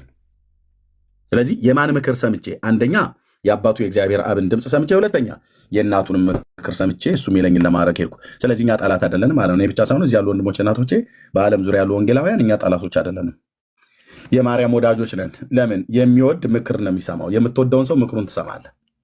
የምትወደውን ሰው ሲነግርህ ትሰማለህ። እኛም የጌታችን እናት ማርያምን እንወዳታለን ብለን ስንል በተግባር የፈጸምነው ምክሯን ሰምተናል። እሷ እኔን ስለምትወዱኝ ጧፍ ዕጣን አምጡልኝ አላለችም። ስገዱልኝ፣ ዘምሩልኝ፣ አጨብጭቡልኝ አላለችም። እልል በሉልኝ አላለችም። ግን እሷን የምንወዳት የጌታ እናትን ምክሯን ሰምተን ወደ ጌታ ሄደናል ማለት ነው። ስለዚህ አሁን አንተ እዚህ ጋር እንዘምርላታለን ሰግድላታለን ብለህ ያልከው አንዱ መጽሐፍ ቅዱስን አይደግፍም። እኛ ግን ምክሯን ሰምተን ወደ ጌታ ሄዱ ብለህ ያለችውን በተግባር ፈጽመናል። ስለዚህ እኛ የማርያም ጠላቶች አይደለንም ማለት ነው። ኦኬ። እና ይህንን እዚህ ጋር ሶስት የጻፍከውን ቅድም የተናገርከውን ዝም ብዬ በሃይላይት ልስጥና ከዛ አንተ አውራ። ማርያም ብፅዕት ብለህ መመስከር አለብህ አልከኝ። ኦኬ። እኔ አንደኛ የተጠራሁትኝ የማርያምን ብፅዕና ልመሰክር አይደለም፣ ለእኔ ምስክሮች ትሆናላችሁ ነው ያለው መጽሐፍ ሲናገር ማለት ነው። ሞቱንና ትንሣኤውን ብሎን አዳኝነቱን ለመመስከር ነው የተጠራ ነው። የጌታን በጎነት፣ ቸርነት፣ አዳኝነቱን የእሱን በጎነት ልትነግሩ ከድቅድቅ ጨለማ ወደሚደነቅ ብርሃኑ የጠራችሁ የእሱን በጎነት እንድትነግሩ የተመረጠ ትውልድ፣ የንጉሥ ካህናት፣ ቅዱስ ሕዝብ፣ ለርስቱ የተለየ ወገን ናችሁ ይላል ቅዱስ ጴጥሮስ ሐዋርያው ማለት ነው። እንዲህና እንዲህ የመሳሰሉ ነገሮች የጌታን ማዳን ልንናገር ነው። የጌታን ማዳን ልመሰክር ነው ጸጋም የተሰጠኝ ማለት ነው። ግን በዚህ ውስጥ ይህንን እየተናገርኩ ያለው ጌታን ቅድስት ድንግል ማርያም ድንግል ሴት እንደወለደችው ከድንግል ሴት ተጸንሶ እንደተወለደ ስሟ ማርያም እንደምትባል ያቺ ደግሞ ማርያም የተባለች ክብርት ቅድስት ሴት እንደሆነች ይህንንም ክብርትና ቅድስትነቱን ያገኘችው ጤዛ ልሳ ድንጋይ ተንተርሳ ሳይሆን ጌታ ስለመረጣት እናም በስሙ ስላመነች ነው። ከጌታ የተነገረላት ቃል ይፈጸማልና ያመነች ብፅዕት ናት ተብሎ እንደተባለን ያንን ስላመነች ብፅዕት ናት ብለን እንላለን እንጂ ዘመኔን ሁሉ ህይወቴን ሁሉ ዝም ብዬ ጊዜ ሰጥቼ ሙሉ ጊዜ ማርያም ብፅዕት ናት፣ ማርያም ብፅዕት ናት፣ ማርያም ብፅዕት ናት ብዬ ብናገር ለሰው ያ ምንም ለሰው አይፈይድም፣ ምንም አይጠቅምም። የጌታን ማዳን ግን ስናገር የጌታን ማዳን ኢየሱስ ለበደል ኃጢአት ሞቶልሃል፣ አንተን ይወድሃል እግዚአብሔር፣ ልጁን ሰጥቶሃል እግዚአብሔር፣ በስሙ ብታምን የኃጢአትን ይቅርታ ታገኛለህ ብዬ በምናገርበት ሰዓት ላይ ብፅዕት ከሆነች ከቅድስት ድንግል ማርያም ተወልዷል ብዬ እንደዚህ ልናገር እችላለሁ። አለቅ እና ልክ ለእሷ ለመመስከር እንደተጠራን አድርገህ ስለተናገርክ ነው እንደዛ ሆን ብለን አሁን የጌታን በጎነት ልንመሰክር እንደተጠራን ሁሉ የማርያምን በጎነት ወይ ደግሞ የማርያምን ብፅዕና ሆን ብዬ ማርያም ብፅዕት ናት፣ ማርያም ብፅዕት ናት፣ ማርያም ብፅዕት ናት እያልኩኝ እንድናገር መጽሐፍ አላዘዘኝም። የጌታን በጎነት አዳኝ ቸርነቱን፣ ምሕረቱን፣ ፍቅሩን፣ ሰውን መውደዱን ግን ስናገር እግረ መንገዴን የማርያምን ብፅዕና በተጠየቅኩበት ባልጠየቅም እናገራለሁ ማለት ነው። በየስብከት መካከል አስገብቼ ማለት ነው። ኦኬ ማርያም ባትኖር ኖሮ ኢየሱስ አይመጣም ነበር አልክ። ይሄ በጣም ትልቅ ስህተት ነው። ማርያም ባትኖር ኖሮ ሌሎች ሴቶች በእስራኤል ስላሉ ይመጣ ነበር ጌታ። ለምን ደግሞ አይመጣው? ለአብርሃምና ለዳዊት የገባውን ኪዳን ላይፈጽም ነው? ሀሳቡን ሊቀይር ነው? እና እንደዛ ከሆነ እግዚአብሔር ውሸታም ነው ተብሎ ሊባል ነው ማለት ነው። ነግሮታል እግዚአብሔር ለአብርሃም ዘፍጥረት መጽሐፍ ምዕራፍ 22 ቁጥር 18 ላይ ኦኬ ነግሮታል። ለዳዊት እግዚአብሔር በመዝሙር 132 ቁጥር 11 ላይ ነግሮታል። ስለዚህ ያንን ለአባቶች የገባውን የተስፋ ቃል ይፈጽም እግዚአብሔር ከሴት የተወለደ ልጁ የዘመኑ ፍጻሜ በደረሰ ጊዜ እግዚአብሔር የዘመን ፍጻሜ ይጠብቅ ነበረ። በራሱ የጊዜ ቀመር ነበር ሊወለድ የነበረው ልጁን ሊልከው የነበረው። ስለዚህ እግዚአብሔር በዘመን ፍጻሜ በደረሰ ሰዓት ላይ ከሴት የተወለደ ልጁን ላከ ይላል። ስለዚህ ልጁን ሲልክ ማርያም የተባለች አይሁዳዊት ልጃገረድ እንድትወልደው አደረገ። እሷስ ባትኖር ሌላ ትኖራለች። ሌላ እስራኤላዊት ልጃገረድ ከዳዊት ቤት የሆነች ከሌላ ሴት ትመረጣለች እንጂ ማርያም ስለሌለች በቃ ማርያም የለችምና የዘላለም ሐሳቤን አቁሜዋለሁ አስቀርቼዋለሁ ብሎ አይልም እግዚአብሔር።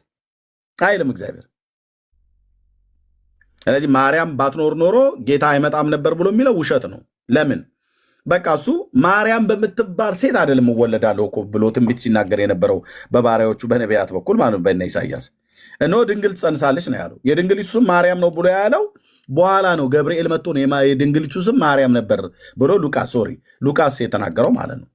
ሉቃስ የጻፈው የድንግሊቱ ስም ማርያም ነበር ብሎ ያለው ሉቃስ ወንጌል መጽሐፍ ምዕራፍ 1 ቁጥር 26 ጀምሮ ስናነበው ነው እንጂ ኢሳያስ ግን ትንቢቱን ስናገር ድንግል ሴት ነው። አልማ ወይንም በቱላ ብሎ የሚለው የዕብራይስጥን ቃል እሱን ተጠቅሞ እዛ ጋ የተናገረው ኢሳያስ ነው። ስለዚህ እሷ ባትኖር ኖሮ ሌሎች ከነገደ ይሁዳ የሆኑ አንድ መዓት የዳዊት ዘር የሆኑ ልጃገረዶች አሉ። ወንድ የማያውቁ ድንግል ሴት ማለት ነው። ወንድ የማያውቃቸው ድንግል ሴት ማለት ነው። ጌታ ሊወልዱ የሚችሉ ድንግል ሴት አሉ። እሷም የተመረጠችው ከእነሱ መካከል ነው፣ ከሴቶች መካከል ነው ብሎ ያላት። ስለዚህ ማርያም ባትኖር ኖሮ በቃ የዘላለም ሀሳቡ ተዘጋ፣ የሰው ልጅ ጠፍቶ ቀረ አይባልም። እንደዚህ አይባልም። ይሄ አግባብ ንግግር አይደለም። ኦኬ 30 ዓመት ሙሉ ስለሱ መከራ ተቀበላለች ብለህ አልከኝ። አዶ ነው እንግዲህ አንተ ያነበብከው መጽሐፍ ካለ ትነግረኛለህ። አዎ 30 ዓመት ሙሉ በቤተሰቡ ጋር አብሮ ኖሯል ጌታ። ልክ ነው። በዮርዳኖስ የተጠመቀው በ30 ዓመቱ ስለሆነ ከዛ በፊት ከቤተሰቡ ጋር ኖሯል። መከራ ስለሱ ስትቀበል ኖሮች ብለህ ያልከው የት ነው መከራ የተቀበለችው? አንደኛ በሀገራቸው በምድራቸው ነው የሚኖሩት። በገሊላ አውራጃ ላይ ነው የሚኖሩት የነበረው። እጮኛዋ ዮሴፍ ጠራቢ ነው፣ ባለሙያ ነው፣ የእንጨት ባለሙያ ማለት ነው። ስለዚህ መከራ ደረሰባቸው ብሎ የሚል የለም። ጌታን ግን ወልዳ በ2 ዓመት በነበረበት ሰዓት ላይ እሱን ይዛ ወደ ግብፅ ስትሄድ የደረሰባትን መከራ እናስታውሳለን እንጂ 30 ዓመት ሙሉ ያለማቋረጥ ስለሱ መከራ ደረሰባት ብሎ የሚል የለም። አንደኛ በወገኖቿ መካከል ነው ያለችው። አይሁዳዊት ሴት ናት። በገሊላ ናዝሬት ላይ በተለይም ብትወልደውም ያደገው ገሊላ ናዝሬት ስለሆነ በገሊላ አውራጃ እንደ ማንኛውም እጮኛ አላት፣ እንደ ማንኛውም ሰው ተከብራ አብራ ትኖር ነበር። ስለዚህ መከራ ተቀበለች ብሎ የሚለው የሕፃንነቱን ወራት ከሆነ 30 ዓመት ሙሉ አይደለም በስደት የኖረችው። እና የተጋነነ ግነት ንግግር ነው የምለው። ጨርሻለሁ። የአንተን ሀሳብ መቀጠል ትችላለህ። ቴንኪው በትዕግስት ስለሰማኝ። እሺ አመሰግናለሁ። ይሰማል? ይሰማል። ማለት አሁን በጣም ብዙ ነገር ስታወራ የኔን ሀሳብ እያስመሰልክ የምትከታቸው ነገሮች ማለት ትክክል አይደለም። ለምን መሰለህ? ለሚሰማ ሰው እኔ አሁን በጣም የሚያናደኝ በእንደዚህ አይነት ውይይት እኛ ለህይወት ነው አሁን እኮ አንተ እውነት ነግረኸኝ እንደ እውነት ከገባኝ ልታስመልጠኝ እኮ ነው ልታስመልጠኝ። በቃ አሁን ከጨለማ አሁን እኔ ጨለማ ውስጥ ሆኜ ልታስመልጠኝ አይደል? ስታወራ ለህይወት የሚሆን ነገር በተአምር በትዕቢትና በነቀፋ ሊወራ አይችልም። ገፋኸኝ እኮ አሁን ያ ቅድም እዚህ ጋር የነበረው ሰውዬ እንደው እውነት እንበልና ስቶ ቢሆን እንበልና ስቶ ቢሆን ሄደ፣ በቃ አስወጣኸው፣ ሄደ። እውነትን ሳትነግረው ሄደ። ማን ነው ተጠያቂ የሚሆነው? አንተ ነው የምትጠየቀው። እዚህ ጋር ያለነው ሁላችንም ነው የምንጠየቀው። ገብተዋል ስትናገሩ። እኔ ባይዘዌ እናንተ ጋር ብቻ አይደለም ኦርቶዶክሳውያን መምህራንም ጋር በጣም የፕሮቴስታንት መምህራንም ጋር በጣም እኔ መምህር አይደለሁም እውነት ለመናገር ምዕመን ነኝ። ምዕመን ማለት ያመንኩ ነኝ እንጂ ወንድምነት ትልቁ ላይ ሁለት ሀብታብ እሱ እያወራ ወንድምነት ትልቁ ላይ ሁለት ሀብታብ ቀጥሎ ወንድማችን ሶሪ ሌላ ሰው ማስተምር ሰው አይደለሁም እውነት ለመናገር ገብቷል። ግን በተአምር ሰው እኔ አሁን የገባኝን እውነት አሳውቄው በምን ተአምር አሳውቄው ወደ ብርሃን ይምጣ ነው እንጂ የምለው በተአምር ገፍቼው ሰድቤው ከዛ አንቋሽሼው በሱ ምክንያት ጣልቶ ቢሄድ በእርግጠኝነት ነው የምነግርህ በሰማይ ይጠየቅበታል። ምክንያቱም ክርስቶስ ላይ በተአምር እንደዚህ አይነት ባህሪ አይቼም አላቅም። አንተ ጠንቋይ ነህ አንተ እንትን ነህ ብሎም አያውቅም። ሐዋርያትም እንደዚህ አይነት ንግግር ተናግረውም አያውቅም። ገብቷል። ለምን እዚህ ጋር አጋንንት ስለምን ነበር እያወራን የነበረው ወንድማችን? አሁን ስለተባረረው ሰውዬ ይሄን ሁሉ ተናግሬ አይ ስለ ሰውየው አይደለም ቆይ ልነግርህ ነው። እንደማመጥ ይኸውልህ አንተ ስታወራ ረጅም ሰዓት ስታወራ ጸጥ ያልኩ ለምንድነው ጸጥ ያልከኝ? አሁን እንደዚህ አይነት ችግር ነው ያለባችሁ። እሺ አውራ። እኔ ሚዩት አደረጋለሁ። እኔ ላወራ አይደለም ገና ጥያቄ እየጠየኩ ነው። እኔ ረጅም ሰዓት ሳወራ ሐሳቡ ላይ ነው ያወራሁትኝ። ስትናገር የጻፍኩት ላይ ነው ያወራሁትኝ። ያው እዚህ ካሜራ ከፍቼ ወረቀቱ ላይ የጻፍኩት ላይ ነው ያወራሁትኝ። አንተ ግን ሐሳቡ ላይ አይደለም የምታወራው፣ ስለተባረረው ሰውዬ ነው የምታወራው። የተባረረው ሰውዬማ የመጀመሪያውን ሰጠሁትና ሚዩት አደረግኩትኝ። ስዕል ሲገልጥ ሚዩት አደረግኩትኝ። እንደዚህ አታድርግ አልኩት። መልሶ ሌላ ከፈተ። እንግዲያው ቤቱ የጣዖት መለጣጠፊያ አይደለም ብዬ አወረድኩት። ኢየሱስም ቢሆን እንደዚህ ነው የሚያደርገው። አየህ አይደለም ኢየሱስ እንደዚህ ሊያደርግ አይችልም። ቆይ ሰማኝ፣ አድምጠኝ። ለምን አታደምጠኝም? ብራዘር እድል ከሰጠኝ በኋላ ሐሳቡ ላይ ታወራለህ ወይስ አታወራም? ሐሳቡ ላይ የሰውየው መባረር እንደገና ደግሞ መጨቃጨቅ ታመጣ እንዴ? ጣዖት ሲለጣጥፍ ስርዓት አዛርካድኩት አላደረግም፣ ስለዚህ አባረርኩት። በቃ ሰማም አልሰማም የራሱ ጉዳይ፣ ደሙ በራሱ ላይ ይሆናል። እዚህ እኔ እናንተን ኢንተራፕት እያደረገ እኔ እናንተ የምንነጋገረውን ሰው እንዳይሰማ ፎቶ እየገለጠ የሰውን ሀሳብ ወደ ስዕሉ የሚሰርቅበትን ነገር ሲያደርግ ረፍ አልኩት። የመጀመሪያውን ዘጋውት፣ ቪዲዮን ዘጋባለው። እንደዚህ አታደርግ ስማ ቁጭ ብላ አልኩት። አልሰማም። ሁለተኛ ሲያደርግ አወረድኩት። በቃ አለቅ። አንተም አሁን ራሱ ወረደ ማለት ነው። ፋክት እና ታዲያ ዝም ብሎ የማንም የነጫጭባ ፎቶ አምጥቶ እዚህ ለጣጥፍ እንዴ? ምንድነው እማወራው? የለም ነው። ለምን ኤርሚያስ ብትንትኑን አጥፍተዋል፣ አበለሻሽተዋል ነገሩን ሁሉ። እዚህ የጻፍኩትን ለካ እሱ ሲያወራ እኔ እየጻፍኩ እንደሆነ አላምንም ነበር፣ አላወቀም ነበር። እና ማርያምን አትወዷትም ብሎ ያለ ማርያምን መውደዳችን ምክሯን ሰምተናል። አለቅ። ጌታን ከወደድከው ትእዛዜን ጠብቁ ብሎ እንዳለ ማርያምን የምትወድ ከሆነ ስዕል ፊት ሄደህ ሰግር ለስዕልክ እያልክ አትንከባለል ነው እያልን ያለ ነው። ማርያምን መውደድህ ለስዕል መስገድህ አይደለም። የማርያምን መውደድ የሚያሳየው ምክሯን ስማ። ምክሯን ደግሞ ስንሰማ ልጇ ጋር እሱ የሚላችሁን አድርጉ ብላ መክራለች። ያን ምክር እኔ ገንዘብ አድርጌ እመቤቴ ወላዲቴ እያልኩ ላይ የነበረው ወደ እሱ ሄጃለሁ። የማርያምን ምክር እኔ ለቀቅ እሱን ጠበቃ አይነት ነገር ነው የተናገረው። ወንድምነት ያው መርፌው ነው እንደዚህ እንትን ያለው ርዕሱን ለማስቀየር ያስሞከረውና ተባረክ ጸጋ ይብዛ። እሺ ይልቃል ሰላም እንዴት ናችሁ? አለን ይመስገን። እግዚአብሔር ይመስገን። ከየት ቤተ እምነት? ኦርቶዶክስ ነው። እሺ ዌልካም። ታንክ ዩ። ብሩኬ ያለ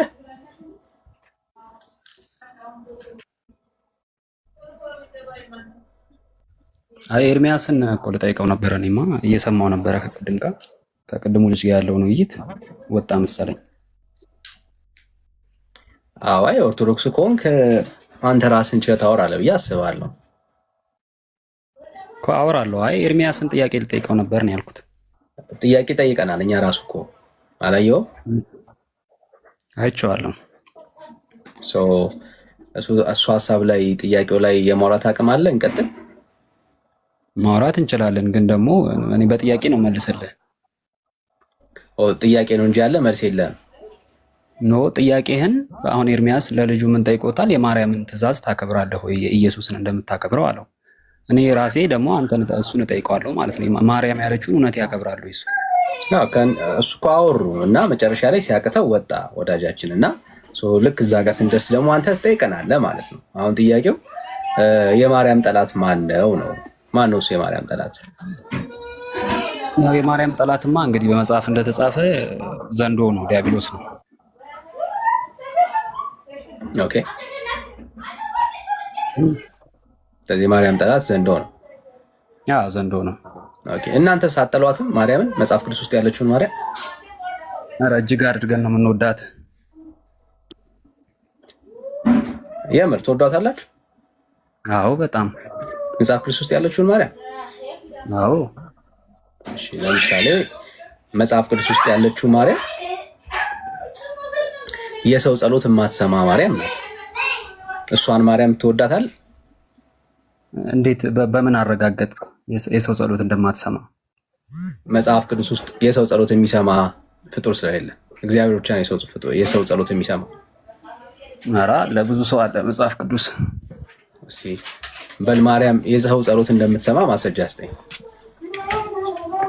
አይ እንደዚህ አይነት ጥያቄ እንድጠይቀኝ አልፈልግም። ማርያም እንድትሰማ እሱ እንደሌለ አንተም ታውቀዋለህ። ትሰማለች ተብሎ እንደተጻፈ አድርጋ አትጠይቅ። የለም በላ እኮ የለም ሲባል የለም ማለት ደግሞ አንተም አንተ አልሃለሁ እኮ። አይ ከዛ ነው እንደማትሰማ አይደለማ። ይኸውልህ እንደማትሰማ ይቅርታ እንደማትሰማ ማምጣት አለብህ አንተም።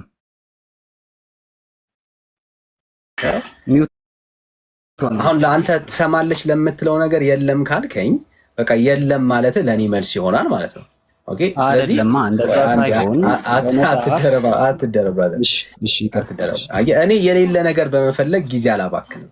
ኦኬ። የሌለ ነገር በጣም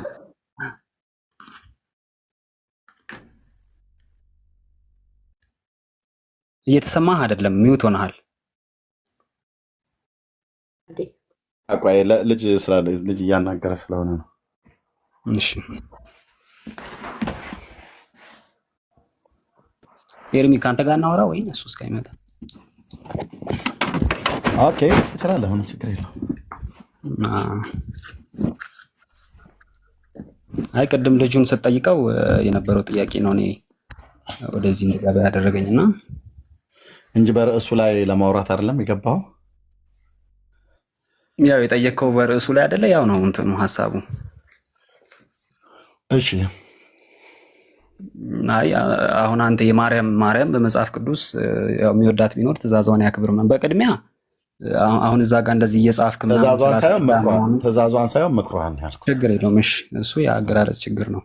አይ አንተ አሁን እየጻፍክ ምናምን እዛ ጋር ስታስረዳ እውነትም ሰው እንዲመጣ ባታስመስል ጥሩ ነው፣ ከይቅርታ ጋር ማለት ነው። እንደዚህ ስልህ የሆነ ዓላማ እንዳለ ያስታውቃል። አሁን እየጻፍክ ሰውን እንዲህ እያስክ በነጥብ የማሸነፍና የመሸነፍ ሳይሆን አሁን ጥሩ ዓላማ ቢኖራችሁ ጥሩ ነበረ። የእውነት ምንድን ነው ከዚህ ውጭ ምን አጠፋው? የተናገረውን ጻፍኩት እንዳረሳው ብዬ ለጻፈው ነገር ደግሞ ተገቢ መልስ መስጠት አለብኝ ብያልኩ ሰጠሁኝ። ስጨርስ ጨርሻለሁ አውራ ብዬ ስለው ቅድም ስላስወጣሁ ሰውዬ ምናምን ነገር ብሎ አለኝ። እሱን ደግሞ ያስወጣሁበትን ምክንያት ነገርኩት። እኔን ሁሉ ቀን ጥፋተኛ ታደርጉኛላችሁ ትመጡና የተናገረውን እንዳረሳው የተናገረውን በወረቀት ላይ ጻፍኩትኝ። የጻፍኩት ላይ መልስ ሰጠው። አሁን አንተ ምንድን ነው ያልክ ያለው? አሁን የማርያምን ምክር አንተ ትሰማለህ?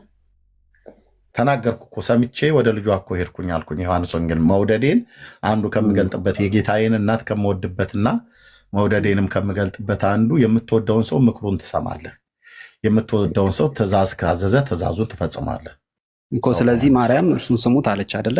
ምክሯን ሰማዋውና ወደ እሱ ሄድኩኝ። እሱ ወደ እሱ ሂዱ ብላ እሱ የሚላችሁን አድርጉ ብላ ስላለች እሱ የሚለኝን ላደርግ ወደ እሱ ሄድኩ። ምን አደረግክ እስቲ አሁን? እሱ ያለህንሽ ኦኬ። እሱ የሚላ ያደረግኩትኝ ወደ እኔ ኑ አለ፣ ወደ እሱ መጣሁ። አንድ እሺ፣ ኦኬ።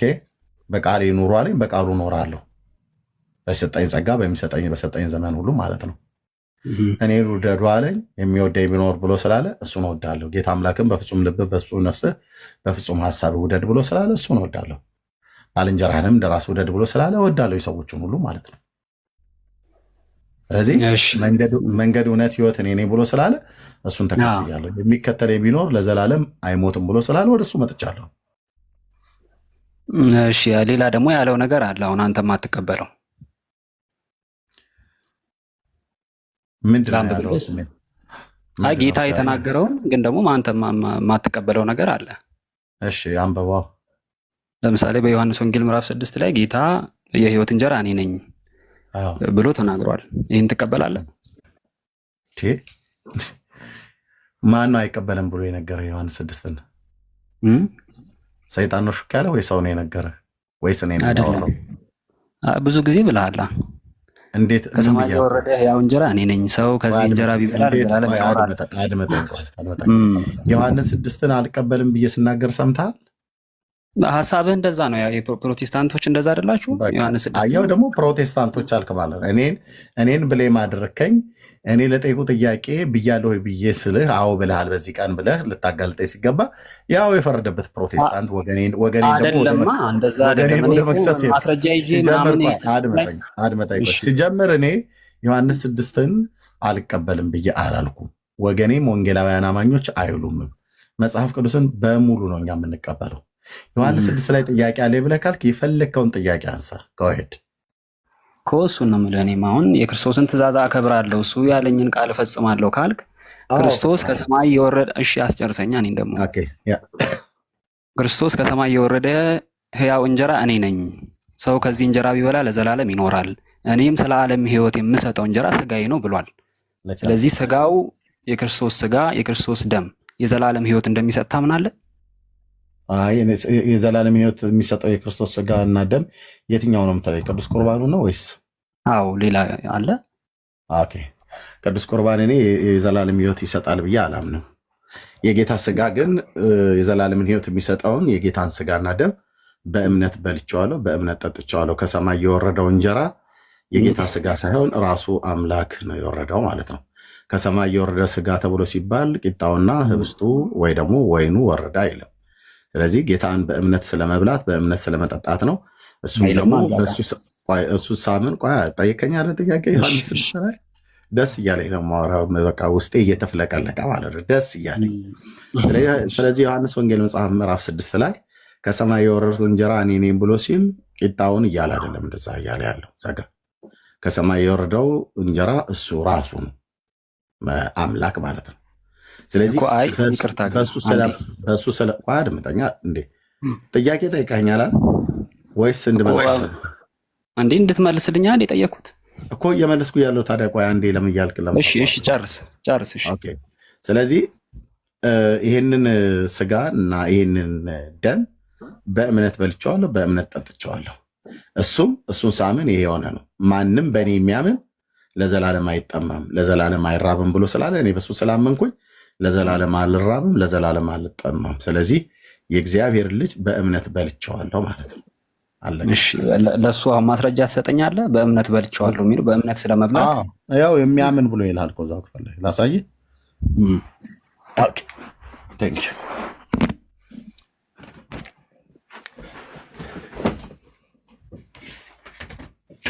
ነገሬን ከሆነ እኔ ላንብብልህ።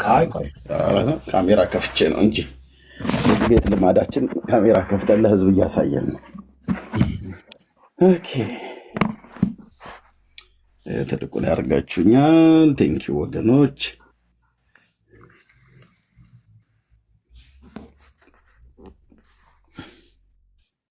ኦኬ ዮሐንስ ወንጌል ምዕራፍ 6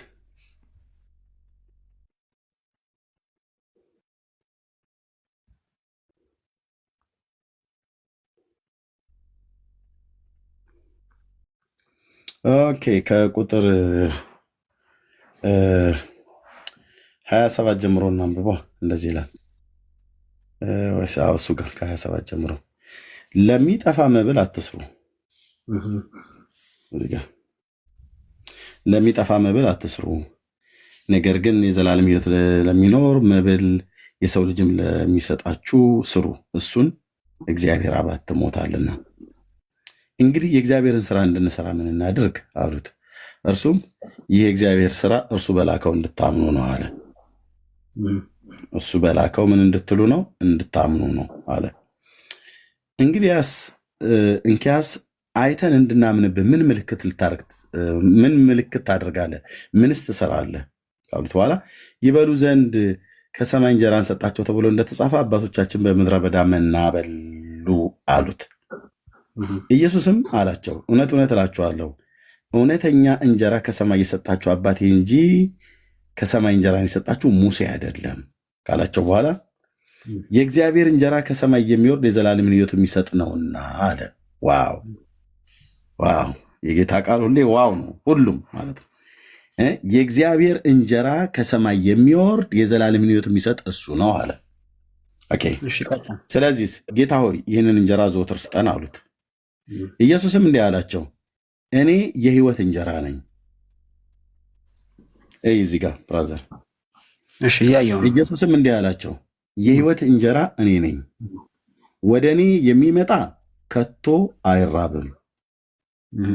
ወደ እኔ የሚመጣ ከቶ አይራብም፣ በእኔም የሚያምን ሁልጊዜ ከቶ አይጠማም አለ። ኦኬ። ወደ እኔ የሚመጣ ብሎ የሚለው ጌታ ወደ እሱ የምትመጣው በምንድን ነው? በእምነት በኩል ነው።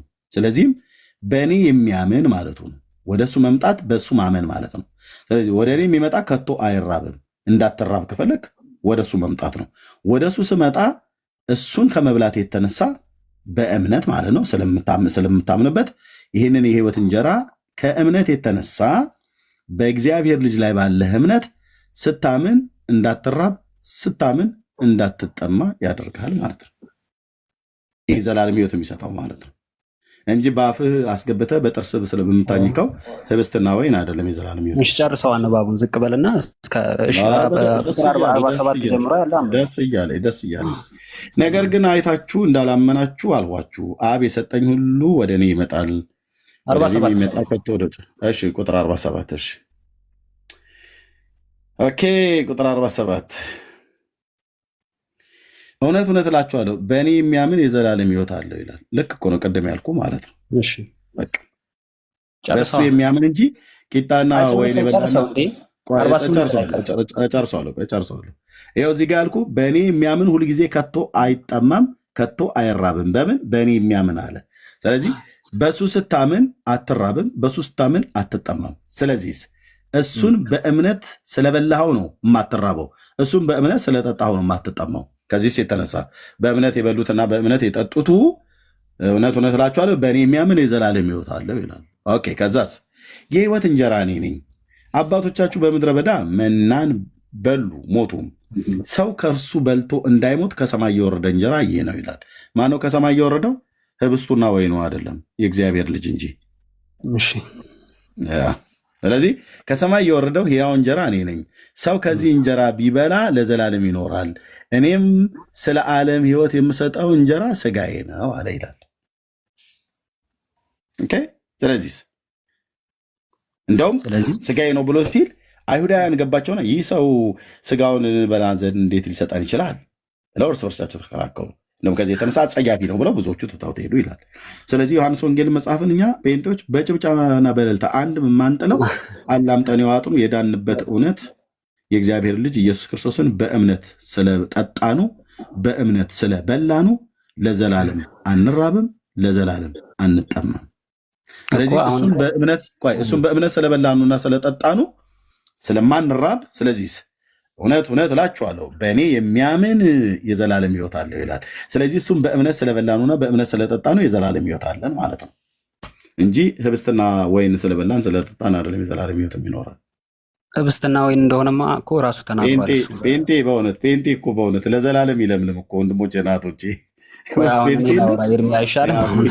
ትችላለህ። እንዴት እኮ ቆንጅዬ አሁን ቀጥል አንተ የምታወራ ነገር። ጥሩ አንብበህልናል፣ እናመሰግናለን። እና ምን አለ? እኔም ስለ ህይወት የምሰጠው እንጀራ ስጋዬ ነው አለ። እዛ ያው አልጨረስከውም፣ ግን ስጋው እንዴት ይሰጠናል ብሎ ተከራከሩ። አልጨረስከውም ብላ አትክሰሰኝ። የምጨርሰው ካለ ነገር ችግር የለውም። አልጨረስከውም ብላ አትክሰሰኝ። እሺ ያልኩ እና ተከራከሩ አይደለ? አይሁድ አሁን አይሰማም ድምጼ? ይሰማል። አዎ ስጋውና ደሙ እንደሆነ ክርስቶስ በዕለተ ሐሙስ ለደቀ መዛሙርቱ ቆርሶ ሲሰጣቸውም አይተናል እዚህ ወንጌል ላይ እና ቅድም እኔ መጀመሪያ ያነሳሁልህ ጥያቄ ጋር ነው የምመለሰው። አሁንም ክርስቶስ እኔ ስለ ዓለም የምሰጠው ስጋዬን ነው ብሏል አይደለ? ህብስቱ ስጋው እንደሆነ ተናግሯል ክርስቶስ። አሁን ግን አንተ እዚህ ጋር ህብስት የሚባል ነገር የለም ዮሐንስ 6 ላይ። ለምን ሌላ ቦታ አለ? ዮሐንስ 6 ስለ ዮሐንስ 6 ነው የጠየቀኝ። ስለ ዮሐንስ 6 ነው የጠየቀኝ። ዮሐንስ 6 ላይ የተያያዘ እኮ ነው። ሌላ ነገር እኮ አይደለም እያወራ ያለው። የተያያዘ አይደለም። የሚያያይዙት ሃይማኖት ቤት ቃል እግዚአብሔርን የማያውቁ ሰዎች ናቸው የሚያያይዙት። ከአያያዙ እንኳን ጌታ እያያዘ ነው። ሃይማኖት ቤት እኮ ነው ያልኩህ። ሃይማኖት ቤት ማለት ነው ኦርቶዶክስ፣ እንደ ኦርቶዶክስ ሃይማኖት ማለት ነው። የሆነ አገላለጽ ጥሩ አይደለም ብዬ ነው። ምን ይሄ አሁን ኦፌንድ ያደርጋል? የሃይማኖት ቤት ማለት ታዲያ ምን ቤት? መቼስ የጫት ቤት ነው አንልም። የሃይማኖት ቤት አለ እንዴ? የሆነ ሃይማኖት የሚለውን እንትን ማለት ነው። ችግር የለውም። እሺ እንለፈው። ጽፈህ ምናምን ስታስረዳ የሆነ ሰውን ለመመለስ ምናምን ይመስላል፣ ግን አይደለም ያልኩህ ለዚህ ነው። አሁንም አወራዘርዬ የሃይማኖት ቤት ነው። ኦፌንድ ካደረገህ ይቅርታ አልጠይቅም። ይቅርታ ከሆነ ይቅርታ አልጠይቅም። ምክንያቱም ይቅርታ እንድጠይቀኝ አልፈልግም። አንዳንዴ ይቅርታ የማይጠይቅበትን ሁሉ ማለት የሃይማኖት ቤት ነው ያልኩት። በቃ የሃይማኖት ቤት አይደለም እንዴ? ኦርቶዶክስ የሃይማኖት ቤት አይደለም እንዴ? ወንድሞች እናቶች፣ እውነት ነው። ኦርቶዶክስ ሃይማኖታችን ታዲያ ምን አገላለጽ ነው ያልኩት? እሺ ወደ እንትኑ እንመለስ። አገላለጽ ይሄን ነው ያልኩት። በሃይማኖት ቤት እንደሚናገረው አይደለም። የዮሐንስ 6 ስለ ህብስትና ስለ ወይን አያወራም። 4 ነጥብ። ስለ ስጋውና ስለ ደሙ ነው የሚያወራው። ስለ ራሱ ስጋና ደም ነው የሚያወራው። ከዛ በኋላ ጌታችን በዕለተ ሐሙስ ሲሰቀል ሲል ስጋይና ደሜ ብሎ ሲል ዳቦና ወይኑ ከሰማይ ወረደ እያለ አይደለም። ግን ሲናገር ምንድነው? ራስህ እኮ አንብበኸዋል። አስቀድመው ጠየቁት። ሙሴ በምድረ በዳ ከሙሴ ጋር ህዝቡ መና ወረደላቸው፣ ያንን መና በልተዋል እነኛ ሰዎች። አሁን አንተን ከዛ ምክንያቱም እግዚአብሔር ምን ብሎ ምሎላቸው ነበረ? በብሉይ ዘመን እንደ ሙሴ አይነት ነብይ አስነሳላችኋለሁ ብሏቸው ነበረ። ስለዚህ ከሙሴ ትበልጣለህ ብለው ጠየቁት። በምን መና አውርዶ አብልቶናል ያን ጊዜ። አይ ብሎ መለሰላቸው፣ አባቴ ነው እንጂ ሙሴ አይደለም ያበላችሁ። ስለዚህ አሁን ግን እንደዛ አይነት መና አይደለም፣ ያንን መና የበሉት ሰዎች ሞተዋል አላቸው። ስለዚህ አሁን ደግሞ ስጋዬን ነው የምሰጠው፣ ስጋዬ ደግሞ ከሰማይ የወረደው እንጀራ ደግሞ ስጋዬ ነው አለ። ኋላ ግን ለሐዋርያቱ በዕለተ ሐሙስ ሰጣቸው፣ ህብስቱን ቆርሶ ሰጣቸው። ይህ ስለ ሁሉ የሚቆረሰው ስጋዬ ነው የሚፈሰው ደሜ ነው ብሏል። ይሄን ታዲያ ልትክድ ነው? ኦኬ እሺ ቴንክ ዩ። አንደኛ አይሁዳውያኑ መናን ከሰማይ የሰጠን ሙሴ ነው እያሉ ይናገሩ ነበር። ልክ እንደናንተ እንደ ኦርቶዶክስ ሃይማኖት የአይሁዳውያኑ አድምጠኝ። አይሁዳውያኑ ሙሴ ነው የሰጠን አሉ። ከሰማይ እንጀራውን የሰጠን ሙሴ ነው አሉ። ስህተት ነው? ተሳስተዋል? አልተሳሳቱም? አይሁዳውያኑ እንደዚህ ብለው ሲሉ ተሳስተዋል እንጂ ተሳስተዋል። ለምን? ከሰማይ እንጀራውን የሰጣቸው ማን ነው ብሎ ይላል ሙሴ። ሙሴ ማን ነው የሰጣችሁ ብሏል ዘጸአት ላይ። እግዚአብሔር ነው የሰጣቸው። እግዚአብሔር ነው የሰጣቸው። እነሱ ግን ማን ሰጠን እያሉ ነበር አይሁዳውያኑ ሲረዱ የነበሩት። ሙሴ እንደሰጣቸው ነው የሚረዱት። ሙሴ እንደሰጠ የኦርቶዶክስ ተዋሕዶ ቤተክርስቲያን ያንን ለእስራኤላውያን በምድረ በዳ የዘነበላቸውን እንጀራውን ማን ሰጣቸው ነው ብላ የምታምነው ኦርቶዶክስ? እግዚአብሔር ነው። ማርያም ነች የሰጣችሁ ነው የምትለው ኦርቶዶክስ። እንደዛ የሚል የለም። እኔ ላሳየ ነው በመረጃ። ይሄ ሚካኤል ነው የሰጣቻቸውም ብላ ታምናለች ኦርቶዶክስ። ምንድን ነው የምታሳየኝ? አንተኑ ሚካኤል ዘአውረድ ከመና ለእስራኤል ብላ የምትለው ማናት? እኮ ምን እንደምታሳየኝ ነው ብላ የምትለው ለእስራኤል ሳይሆን ልጆች ድርሳነ ሚካኤልንና ድርሳነ ኪዳነ ምሕረትን ማለት ነው። ሁለቱም በመጽሐፍ ቅዱስ ነው እንድታሳይ ኖ የሚፈልገው። ወይት በመጽሐፍ ቅዱስ ማን በመጽሐፍ ቅዱስ ዮሐንስ ወንጌል መጽሐፍ ምዕራፍ 6 አይደል ያነሳው? እሱ ካነሳው ዘንድ ቆይ እንደማመጥ እኔ ሽፍት እያረኩ አይደለም። አድምጠሽ ሽፍት እያረኩ አይደለም። መረጃ ነው እየሰጠሁ ያለሁት። መረጃዬ ደግሞ ድርሳነ ሚካኤል መልካ ሚካኤል ላይ ሁሉ ጭምር ሳይቀር የተጻፈ ማለት ነው። አንተኑ ሚካኤል ዘአውረድ ከመና ለእስራኤል እያሉ ካህናት በዜማ የሚያዜሙትን ሁሉ ጭምር ማለት ነው። እዚሁ መረግድ ሲያደርጉ ሲመረግዱት፣ ሲያጸነጽኑት፣ ሲዘምሙ አሳያለሁ። አሁን እሱን አይደለም እየጠየቅኩ ያለው። ለምን አትመልስልኝም? እኔ የጠየቅኩህን ብራዘር እየመለስኩልህ ነው። እየመለስክልኝ አይደለም ኤርሚያስ። ቅድም ጠይቀኝ በደንብ አብራርቼ ነግሬህ ለጠይቀኝ ጥያቄ መልስ መልሼልህ ነው። እንደገና ደግሞ ሌላ ጥያቄ ልጠይቅ ብለህ ስላልከኝ ነው። አሁንም እኮ የጠየቀኝ ጥያቄ ላይ ነው እኮ ስላልመለስክልኝ። አሁን የድርሳነ ሚካኤል ምናምን አረገዱ ምናምን እዛ ጋር አይደለም እየጠየቅኩ ብራዘር። ቅድም የጠየቀኝን ጥያቄ በሙሉ ከዚህ እያቀለምኩ እኮ ቅድም ጀምሬ ነገርኩህ አይደለ? የጠየቅኩ ምንድን ነው? እባክህ አንድ ጊዜ የጠየቅኩን ንገረኝ። አንተ ታወራ የነበረው በጥርስ ስለሚበላ ዳቦና ህብስት ነው። በጥርስ ስለሚበላ ዳቦን አድምጠኝ። እንደዛ አላልኩም። አየህ፣ የጠየቅኩህን አላስታወስከውም። አላልኩም እንደዛ። እሺ ዮሐንስ ወንጌል መጽሐፍ ምዕራፍ 6 ቆይ፣ ቅድም መጀመሪያ ላይ ዮሐንስ ወንጌል መጽሐፍ ምዕራፍ 6 አትቀበልም ብለህ አልከኝ። እኔ የቱ ጋር ተናግሬ ያውቃለሁ ብዬ ስል ፕሮቴስታንቱ አትቀበሉም ብለህ አልክ። ከኔ ጀመርክና የኔን አሳየን በመረጃ ብዬ ስል ህዝቤን መክሰስ ጀመርክ ማለት ነው። ወገኔን ፕሮቴስታንቱ ብለህ አልክ። እኔ የምቀበለው አድምጠኝ። ጥያቄ ትጠይቃለህ፣ ስመልስልህ ተደርበህ ታወራለህ እኮ። መልስልኝ። መቼ ጥያቄን እኮ አልነገርከኝም። መለስኩልህ። ቅድም መለስኩልህ። ኢየሱስን በእምነት ስለመብላት ነው ብዬ የዮሐንስ ወንጌል መጽሐፍ ምዕራፍ 6ን ጠቅሼ አትቀበለውም ብለህ በሐሰት የከሰስከኝን ህዝቤንም በሐሰት የከሰስክበትን ጥቅስ አውጥቼ እኛ መጽሐፍ ቅዱስን የማንቀበልበት አንዳችን ምክንያት የለም ብዬ ይኸው እያቀለምኩ መለስኩልህ።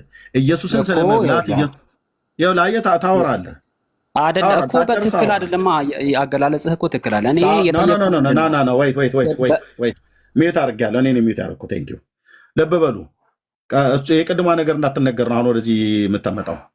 ልብ በሉ፣ የአይሁድ ህዝብ እንጀራን መናን የሰጣቸው እግዚአብሔር መሆኑን ሙሴ በታናክ በቶራ ላይ ተናግሮ ሳለ፣ በዘጸአት መጽሐፍ ላይ ተናግሮ ሳለ የአይሁድ ህዝብ ግን መናን እንጀራን ከሰማይ ያወረደላቸው ሙሴ ነው እያሉ ይሉ ነበር።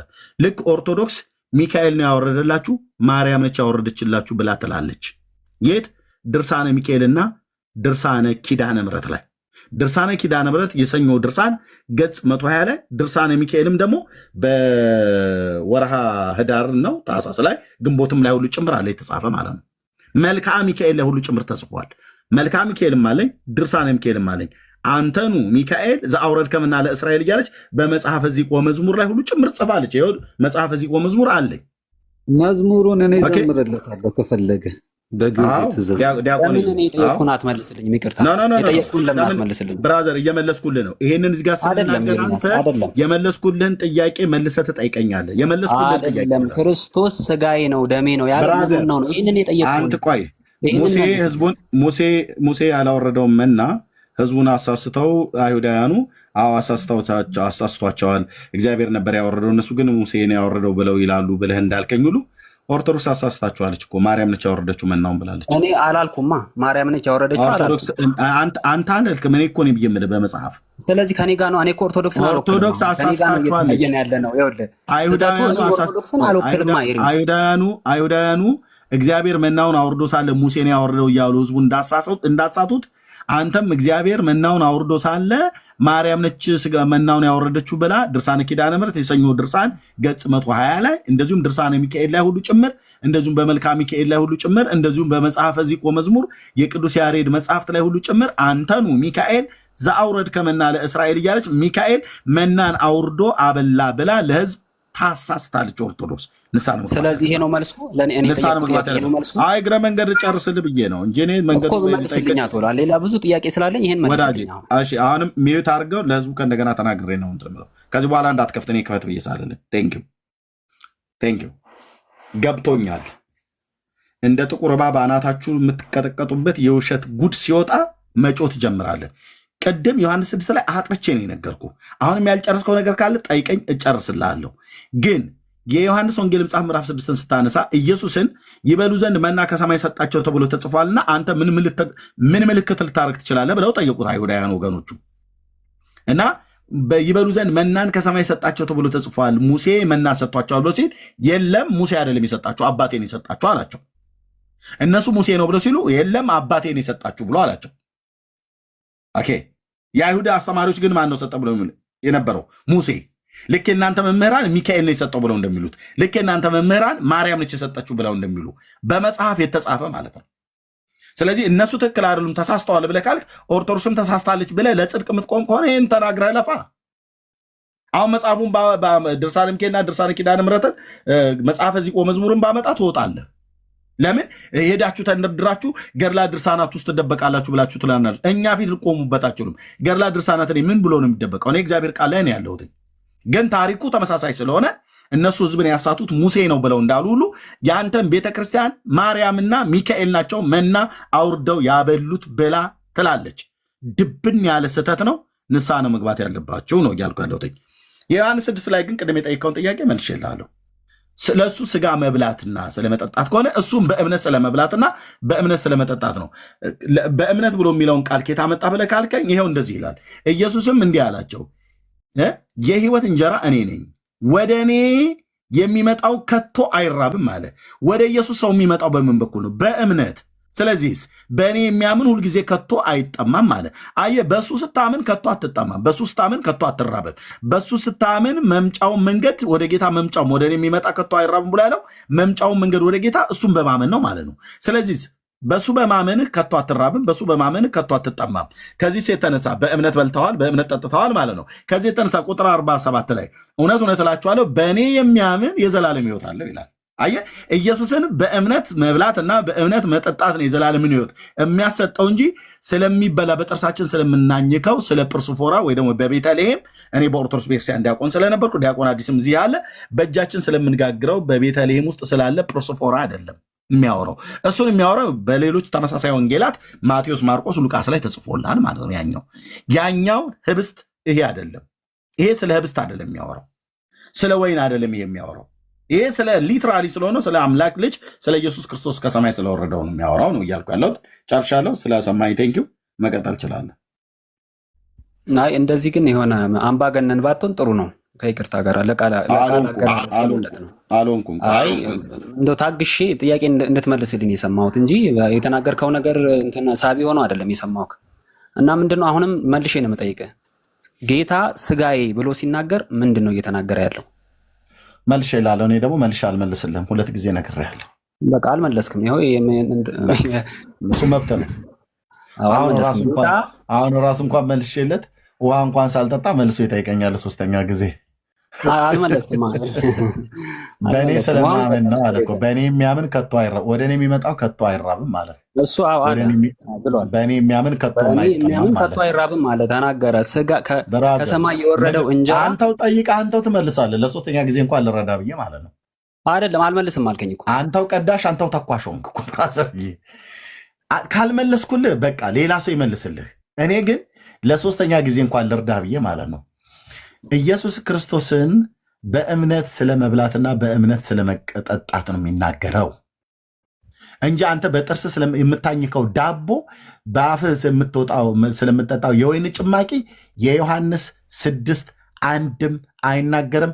4 ነጥብ በ12 ቁጥር ምስማር መታወልህ የለም። እሱን ወይኑንና ህብስቱን የሚያወራው ማቴዎስ፣ ማርቆስና ሉቃስ ተመሳሳይ ወንጌላት ላይ ብቻ ነው እሱን የምታገኙ። እሺ አንድ የመጨረሻ ልጠይቅ። ጌታ ስጋዬ ብሎ ሲናገር ስለምኑ ነው እያወራ ያለው? ስለ ራሱ ነው። ስለዚህ ራሱን ነው የበሉት? አዎ ራሱን ነው በእምነት እኮ የበላኑ እኮ እያልኩ ነው። ኦኬ በእምነት መብላት ማለት ምን ማለት ነው? በሱ ማመን ማለት ነው። በሱ ማመን ማለት ነው። ቴንክ ዩ ሎርድ። በሱ ማመን ማለት ነው። ያው ቁጥር 27 እያሳየው ቁጥር 47 እያሳየው በሱ ማመን ማለት ነው። አየህ፣ በሱ ስታምን አትራብም። በእኔ የሚያምን አይራብም እኮ አለ። በእኔ የሚያምን አይጠማም አለ። ስታምንበት ነው የማትራበው፣ ስታምንበት ነው የማትጠማው። ስለዚህ ስታምንበት ካልተራብክ ወይ ስታምንበት ካልተጠማህ በእምነት ስለበላሁ ነው ማለት ነው። ፋክት አለቀ። ጨረስ። አዎ አይ መመለስ ስላልፈለግክ ነው በእርግጠኝነት። በቃ ቴንክ ዩ ብራዘርዬ ዳንዬ ካኑማ መመለስ ብራዘር። በቃ እንደ አስነጥሶ የሚያስወጣ መልስ ነው እንጂ እንደውም ወንድማ። ኧረ ለምን ደግሞ ወጣው? አትውጣ። ለምን ትወጣለህ? አስነጥሶ የሚያስወጣ መልስ ነው መለስኩልህ። አይደለም አልመለስክም። ዓመት ሙሉ ይህን ጥያቄ አንተ አሁን 4 ጊዜ ጠየከኝ። አንዱን ጥያቄ የመጀመሪያው ላይ ተናግሮ ከሆነ ሁለተኛው ላይ አስተዋለሁ ብለህ ነው።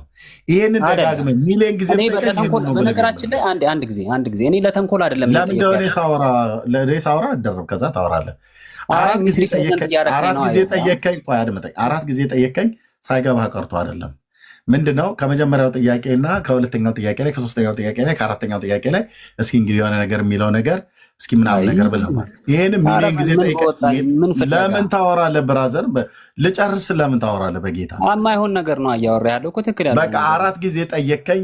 ክርስቶስን በእምነት ስለመብላትና በእምነት ስለመጠጣት ነው ዮሐንስ ወንጌል መጽሐፍ ምዕራፍ 6 የሚናገረው እንጂ ስለ ጵርስፎራ ስለ ህብስቱ እና ስለ ወይን ጭማቂው አይደለም የሚናገረው። 4 ነጥብ። ክርስቶስን ቆይ ልጨርስ። ክርስቶስን በእምነት ስታምነው አትራብም፣ በእምነት ስታምነው አትጠማም ማለት የእግዚአብሔር ልጅ በእምነት ትበላለህ፣ በእምነት ትጠጣዋለህ ማለት ነው። እራሱን የህይወት እንጀራ እኔ ነኝ፣ የህይወት ውሃ እኔ ነኝ፣ ወደ እኔ የሚመጣ ከቶ አይጠማም፣ ወደ እኔ የሚመጣ ከቶ አይራብም ብሎ ያለው ምን ሊሰጠን ነው? እሱ ጋር ስንሄድ ምን ሊሰጠን ነው? በዮሐንስ 6 መሰረት በዮሐንስ 6 መሰረት እሱ ጋር ስትሄድ ምን ሊሰጠህ ነው?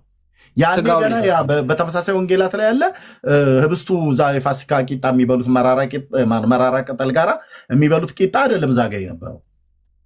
ይሄን እኮ ያስተማረው ለአይሁዳውያን እኮ ነው፣ ለደቀ መዛሙርቱ አይደለም እኮ ይሄን ያስተማረው። ለአይሁድ ሊከተሉት ስለነበር ለደቀ መዛሙርቱ ቢሆንም ግን ሊከተሉት የነበሩ ሰዎች የሚያስጨንቅ ንግግር ነው ብለው ነው ትተውት ሄዱት። ይከራከሩት የነበረው አድምጠኝ ፕሊዝ። ይከራከሩት የነበረው እኮ ይበሉ ዘንድ መና ሰጣቸው ብሎ እኮ ያሉት አይሁዳውያን ወገኖቹ ናቸው፣ በስጋ አይሁዳውያን የሆኑ ማለት ነው። አሁን አንተ የፈለከው ብራዘር ዮሐንስ 6 ላይ ህብስትና የወይን ጭማቂ ለዘላለም አታገኙ፣ የለም፣ አይናገርም፣ ክፍሉ አይናገርም። ስለ ወይን ጭማቂና ስለ ወይን ከፈለክ ማቴዎስ እና ማርቆስ ሉቃስ ላይ ነው ያለው እኮ። አሁን ማቴዎስ 26 ላይ ያለውና እዚህ ጋር ያለው ጌታ ስጋዬ ብሎ ሲናገር አንድ አይደለም ነው እያልከኝ ያለው? አንድ መሆኑ አንድ ከሆነ ያ ማቴዎስ ላይ ስጋዬ ብሎ ያለው ምኑን ነው? ህብስቱን ሰጠና ይህ ስጋዬ ነው አላቸው። ምን ትለው? ህብስቱን አይደል? ህብስቱን ጌታ ሁለት ስጋ አለው። ህብስቱን መቼ ነው የሰጣቸው? ቆይ ለደቀ መዛሙርቱ መቼ ነው ማለት መቼ ነው የሰጣቸው ለደቀ መዛሙርቱ? ቆርሶ ሊሰቀል ሲል ሐሙስ ማታ። ኦኬ። የጌታ ስጋ መቼ ነው የተሰቀለው? አርብ። ደሞ የፈሰሰው መቼ ነው? አርብ ነው። ስጋው የተቆረሰው መቼ ነው? አርብ ነው። ህብስቱን የሰጣቸው መቼ ነው? ሐሙስ። ወይኑን የሰጣቸው መቼ ነው? ሐሙስ። እውነተኛ ደሙና እውነተኛው ስጋው ግን የተቆረሰው አርብ ነው፣ የፈሰሰው አርብ ነው። የሰጣቸው አድመጠኝ። እውነተኛ ደሙ የፈሰሰው መቼ ነው? ደሙና ስጋ የፈሰሰው የተቆረሰው መቼ ነው? አርብ ነው። ህብስቱና ወይኑን የፋሲካውን መራራ ቅጠል ጋር የሚበሉትን የአይሁድን ቂጣ የሰጣቸው መቼ ነው? ሐሙስ ነው አይደል? አዎ። ደቀ መዛሙርቱ ያንን መራራ ቅጠል ጋር የሚበሉትን የአይሁድን ቂጣ ስለበሉ ነው የዘላለም ሕይወት ያገኙት ወይስ በስሙ ስላመኑ ነው የዘላለም ሕይወት ያገኙት? ደቀ መዛሙርቱማ በስሙ አምነው ነው የዘላለም ሕይወት ያገኙት። ግን እንጀራውን ክርስቶስ ሲሰጥ ይህ ስጋዬ ነው አላቸው። እኔ አላለም አላልኩም። የጠየቅኩ ልብ በልና ስማኝ። ደቀ መዛሙርቱ ሐዋርያቱ ያንን የጸሎተ ሐሙስ ዕለት በዛ ስሙ ባልተጠቀሰ አይሁዳዊ ቤት ፋሲካን ይበላ ዘንድ ሲያሰናዱለት የፋሲካን ራት ነው አደል የበላው? የፋሲካን ራት ነው አደል የበላው? አዎ። ደቀ መዛሙርቱም አብረው በልተዋል አይደል? ራቱን የበሉ ሁሉ በሙሉ የዘላለም ሕይወት አላቸው አይደል? አዎ አላቸው። እራቱ ላይ ምን ይገኛል? ማለት የአይሁድ የፋሲካ እራት ላይ ምን ምንድን ነው የሚበሉት? ስለ አይሁድ የፋሲካ እራት አይደለም እያወራ ያለሁት እኔ ስለ ክርስቶስ እራት ነው እያወራ ያለሁት። ንጉሱ ኢየሱስ እየበላ ያለው ደቀ መዛሙርቱም እየበሉ ያሉት አይሁዳውያን ስለሆኑ ከመከራዬ በፊት ይህንን ፋሲካ በላ ዘንድ ይገባኛል ብሎ አለ። ያ ፋሲካ የሚበሉት ይኸው በዚህ ሳምንት ውስጥ የሚያከብሩት ነው። በባለፈው ላይ ጀምረው እያከበሩት ያለው ማለት ነው። ስለዚህ ኢየሱስ የበላ የአይሁድን ፋሲካ ነው አይደለም?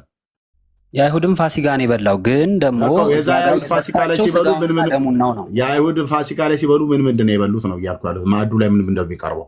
ማዕዱ ላይማ እንጀራንና ወይንን የሰጣቸው ሲሰጣቸው የአይሁድ ፋሲካው ላይ ደግሞ ደሜ ነው ብሎ የሰጣቸው። ለምንድን ነው ያልጠየኩህን ብታወራው? የአይሁድ ፋሲካ ላይ ያልጠየኩህን ነው እየመለስክ ያለኸው እኮ።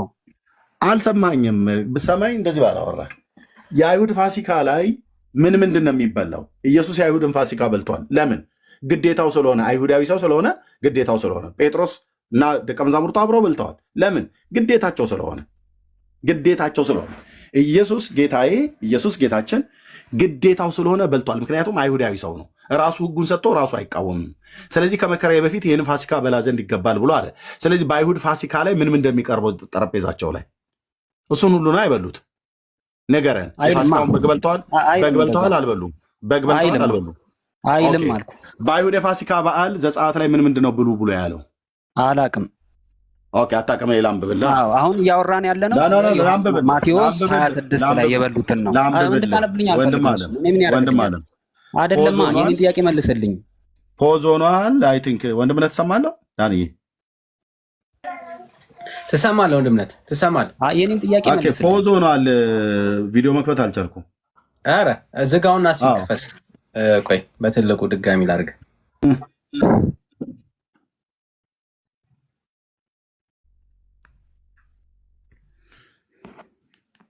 ኦኬ፣ የአይሁድ የፋሲካ በዓል እኔ አላቅም ነው ብለህ ያልከው እኮ። አሁን እኮ እሱን ልታሳይኝ አይደለም። ወዳጄ ስለዚህ የመመለስ ፍላጎት የለህም ማለት ነው። ምንድን ነው የማሰማው? ብራዘር እንዴ ለምንድን ነው የምሰማው? የጠየቅኩህን መልስልኝ። ቆይ ወዳጄ፣ የምታወራው ስለ አይሁድ የፋሲካ በዓል ጌታችን ቆርሶ ስለሰጠው ቂጣ ነው እያወራኸኝ አይደለ ያለው? ማቴዎስ 26 ላይ ስጋውን ሰጠ፣ ደሙን ሰጠ። በጣም ታግሻለሁ። እኔን የሚዩት ያደረኩ በጣም ታግሻለሁ። ለዚህ ነው አየህ፣ አንድ አታውቁም፣ ግን ስናወራ ትጠይቃላችሁ። ጥያቄ ስጠይቃ አትመልስም። ለጠይቁ ጥያቄ መልስ ለመስጠት ስል እሺ፣ ከዚህ በኋላ ማይክ እንዳትከፍት። ቴንኪው። እንደዚህ እንድልህ ከፈለግ ማለት ነው። ማይክ አትክፈት፣ ስሰጥህ ትከፍታለህ። ለምንድን ነው ይህንን የምጠቅሰው? ዘጸአት ላይ ልብ በሉ። መልስልኝ ከሆነ ስለዚህ ላወርድህ ልገደድ ነው። መልስልኝ ጥያቄን። ለምንድን እኮ እየመለስኩልህ ነው። የአይሁድ የፋሲካ በዓል የተበላበትን ኢየሱስ የበላውን አላቅም ብልሃል። ደቀ መዛሙርቱ የበሉትን አላቅም ብልሃል። ይኸው 26 ኢየሱስና ደቀ መዛሙርቱ የበሉበትን አላቅም ብልሃል። መጽሐፍ የከፈትኩት እኔ እንዳንተ በባዶ እጄ ዝም ብዬ፣ እኔ ፔንቴ ነኝ። የእግዚአብሔርን ቃል አውጥቼ ነው ማንብልህ። ብለህ ስማ። ስለዚህ ታች ውረድ። በቃ ጋው ሄደና የደብተራ ቅርሻት እዛ አውራ ማለት ነው። ኦኬ፣ ዘጸአት መጽሐፍ ምዕራፍ 12 ላይ ኢየሱስ የበላው የአይሁድን የፋሲካ በዓል ነው። ኦኬ፣ እዛ የሚበላውን ነገር ሁሉ በሙሉ ኢየሱስ በልቷል፣ ደቀ መዛሙርቱም በልተዋል። ከመከራዬ በፊት ይህንን ፋሲካ በላ ዘንድ ይገባ ነበር ብሎ ያለው እዛ የቀረበላቸው ነገር በሙሉ ቂጣና ወይን ብቻ አይደለም የቀረበላቸው። እዛ አጠቃላይ ማዕዱ በሙሉ ነው የሚቀርበው። ምን እንደሚቀርበው ይኸው በግብፅ ሀገር እግዚአብሔርም በግብፅ ሀገርና በሙሴና አሮንን ብሎ ተናገራቸው። የወሮች መጀመሪያ የሆናችሁ የዓመቱ መጀመሪያ የሆናችሁ ብሎ አለ። ለእስራኤል ልጆች ተናገሯቸው በሏቸውም፣ በዚህ ወር በ10ኛው ቀን ሰው ሁሉ ለአባቱ ቤት አንድ ጠቦት፣ ለአንድም ቤትም አንድ ጠቦት ይውሰድ። የቤቱም ሰዎች ቁጥር ለጠቦቱ የማይበቃም ቢሆን ብሎ ካለ በኋላ እዚህ ከመራራ ቅጠል ጋር የሚበላ ቂጣ፣ እንደዚሁም በአይሁድ ፋሲካ ውስጥ የሚበሉ እዚህ ዘጸአት ውስጥ በሕጉ መጽሐፍ የተጠቀሱት ሁሉ በሙሉ ይበላሉ። እነሱን እየበላ እያለ ነው ጌታ ከዛው ከመብሉ ላይ ከሚበላው ህብስት ውስጥ አንስቶ የሰጣቸው ማለት ነው። ስለዚህ ይሄ ቅድም የጠየኩት ደቀ መዛሙርቱ እነ ጴጥሮስ ያንን እዛ ፋሲካ በዓል በዛ ስሙ በማይታወቅ አንድ እስራኤላዊ ሰው ማድጋ ተሸክሞ ወደ ደርብ በሚወጣ ሰው ላይ የተነጠፈ አዳራሽ አዘጋጅቶ በዛ ባለቤቱ መምህሩ ፋሲካን ይበላ ዘንድ በዚህ አዘጋጅልኝ ብሏል ብለው ደቀ መዛሙርቱን ሁለቱን ላካ አገኙት። በተነጠፈ አዳራሽ አሰጣቸው። በዛ ገብተው እየበሉ እያሉ ነው የዘላለም ታሪካችን የሚፈጸምበትን ምሳሌ የሚሆነውን ህብስቱን ቆርሶ ሰጣቸው፣ ወይኑንም ከዛ ሰጣቸው ይላል። ደቀ መዛሙርቱ ያንን ህብስት ስለበሉና ያን ወይን ስለጠጡ ነው የዘላለም ሕይወት ያገኙት ወይስ በስሙ ስላመኑ ነው? ጥያቄው ነው። ምክንያቱስ እናንተ በጥርስ የሚነከስ ህብስትና ወይን ስንበላና ስንጠጣ ነው የዘላለም ሕይወት የምናገኘው ነው ብላችሁ የምትሉት፣ ጌታ ግን ሰው የዘላለም ሕይወት የሚያገኘው በእኔ ሲያምን ነው ይላል። ዮሐንስ ወንጌል መጽሐፍ ምዕራፍ 6 ቅድም ያየ ነው ማለት ነው። ልብ በሉ፣ ሰው የዘላለም ሕይወት የሚያገኘው በእኔ ሲያምን ነው ብሎ የሚለው እንጂ በጥርስ ስለምታኝከው ስጋና ማነው ህብስትና ወይን አይደለም። የቁጥር 46 እውነት እውነት እላችኋለሁ በእኔ የሚያምን የዘላለም ሕይወት አለው አለ። ይህንን እምነት እንዴት ነው የሚያገኘው? ሰው ጌታን ሲያምን ምን ይሆናል? ኢየሱስም እንዲህ አላቸው፣ የህይወት እንጀራ እኔ ነኝ፣ ወደ እኔ የሚመጣ ከቶ አይራብም አለ። በቃ እንዳትራብ ትፈልጋለህ? ወደ ኢየሱስ ና። እንዳትጠማ ትፈልጋለህ? ወደ ኢየሱስ ና። በእኔም የሚያምን ከቶ አይጠማም አለ። አለመጠማትና አለመራብን የምታገኘው በእግዚአብሔር ልጅ ስታምን ነው። በእግዚአብሔር ላይ ስታምን ወደ እሱ መታል ማለት ነው። ወደ እሱ ስትመጣ በእሱ አምናል ማለት ነው። በእሱ ስታምን የዘላለም ሕይወት አለህ። 4 ነጥብ።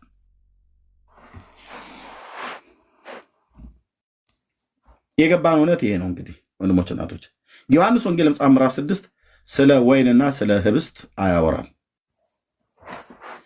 እና ቴንኪው ሜላ እንኳን ደህና መጣህ። ማታም እድል ሳልሰጥህ ሰላም ሳትል የወጣው በጣም ይቅርታ። ሜላ እንኳን ደህና መጣህ። ጥሩ ሰዓት መጣህ። እንደው እንኳን ደህና ቆያችሁኝ። እርሜ እንዴት ነህ? ዳኒ ደህና ነኝ፣ ጌታ ይመስገን። ሜላ አሜን አሜን። ማታ እኮ መሸና፣ በጣም ማታ መሸና ተኛው፣ እንቅልፍ ጣለኝ። ሶሪ፣ እኔም ብዙ ያዝንኛ ሳንሰጥ በጣም ይቅርታ።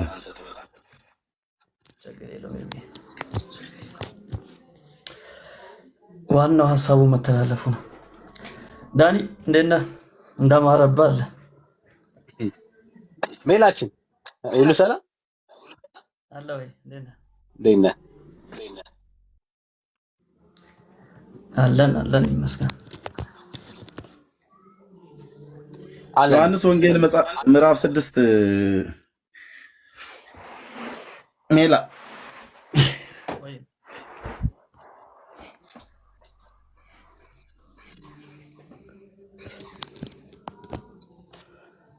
ምን አልከኝ? አይ ዮሐንስ ወንጌል ላይ የምትለው ካለ ማለት ትችላለህ፣ ግን ርዕሱ ሌላ ነው። የማርያም ጠላት ማን ነው ብሎ የሚል ነው ርዕሱ። እሺ የማርያም ጠላት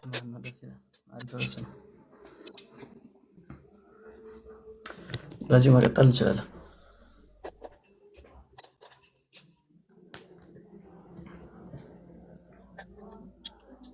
እሺ የአቡ ኬት ቤተ እምነት ነህ?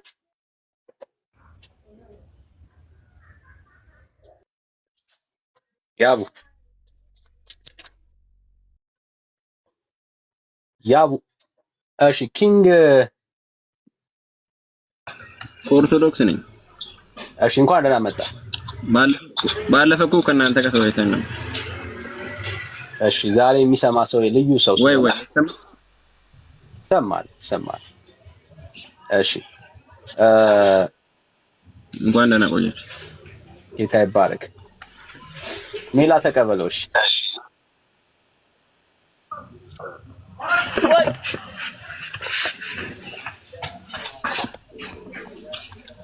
ያቡ እንዴት ነህ?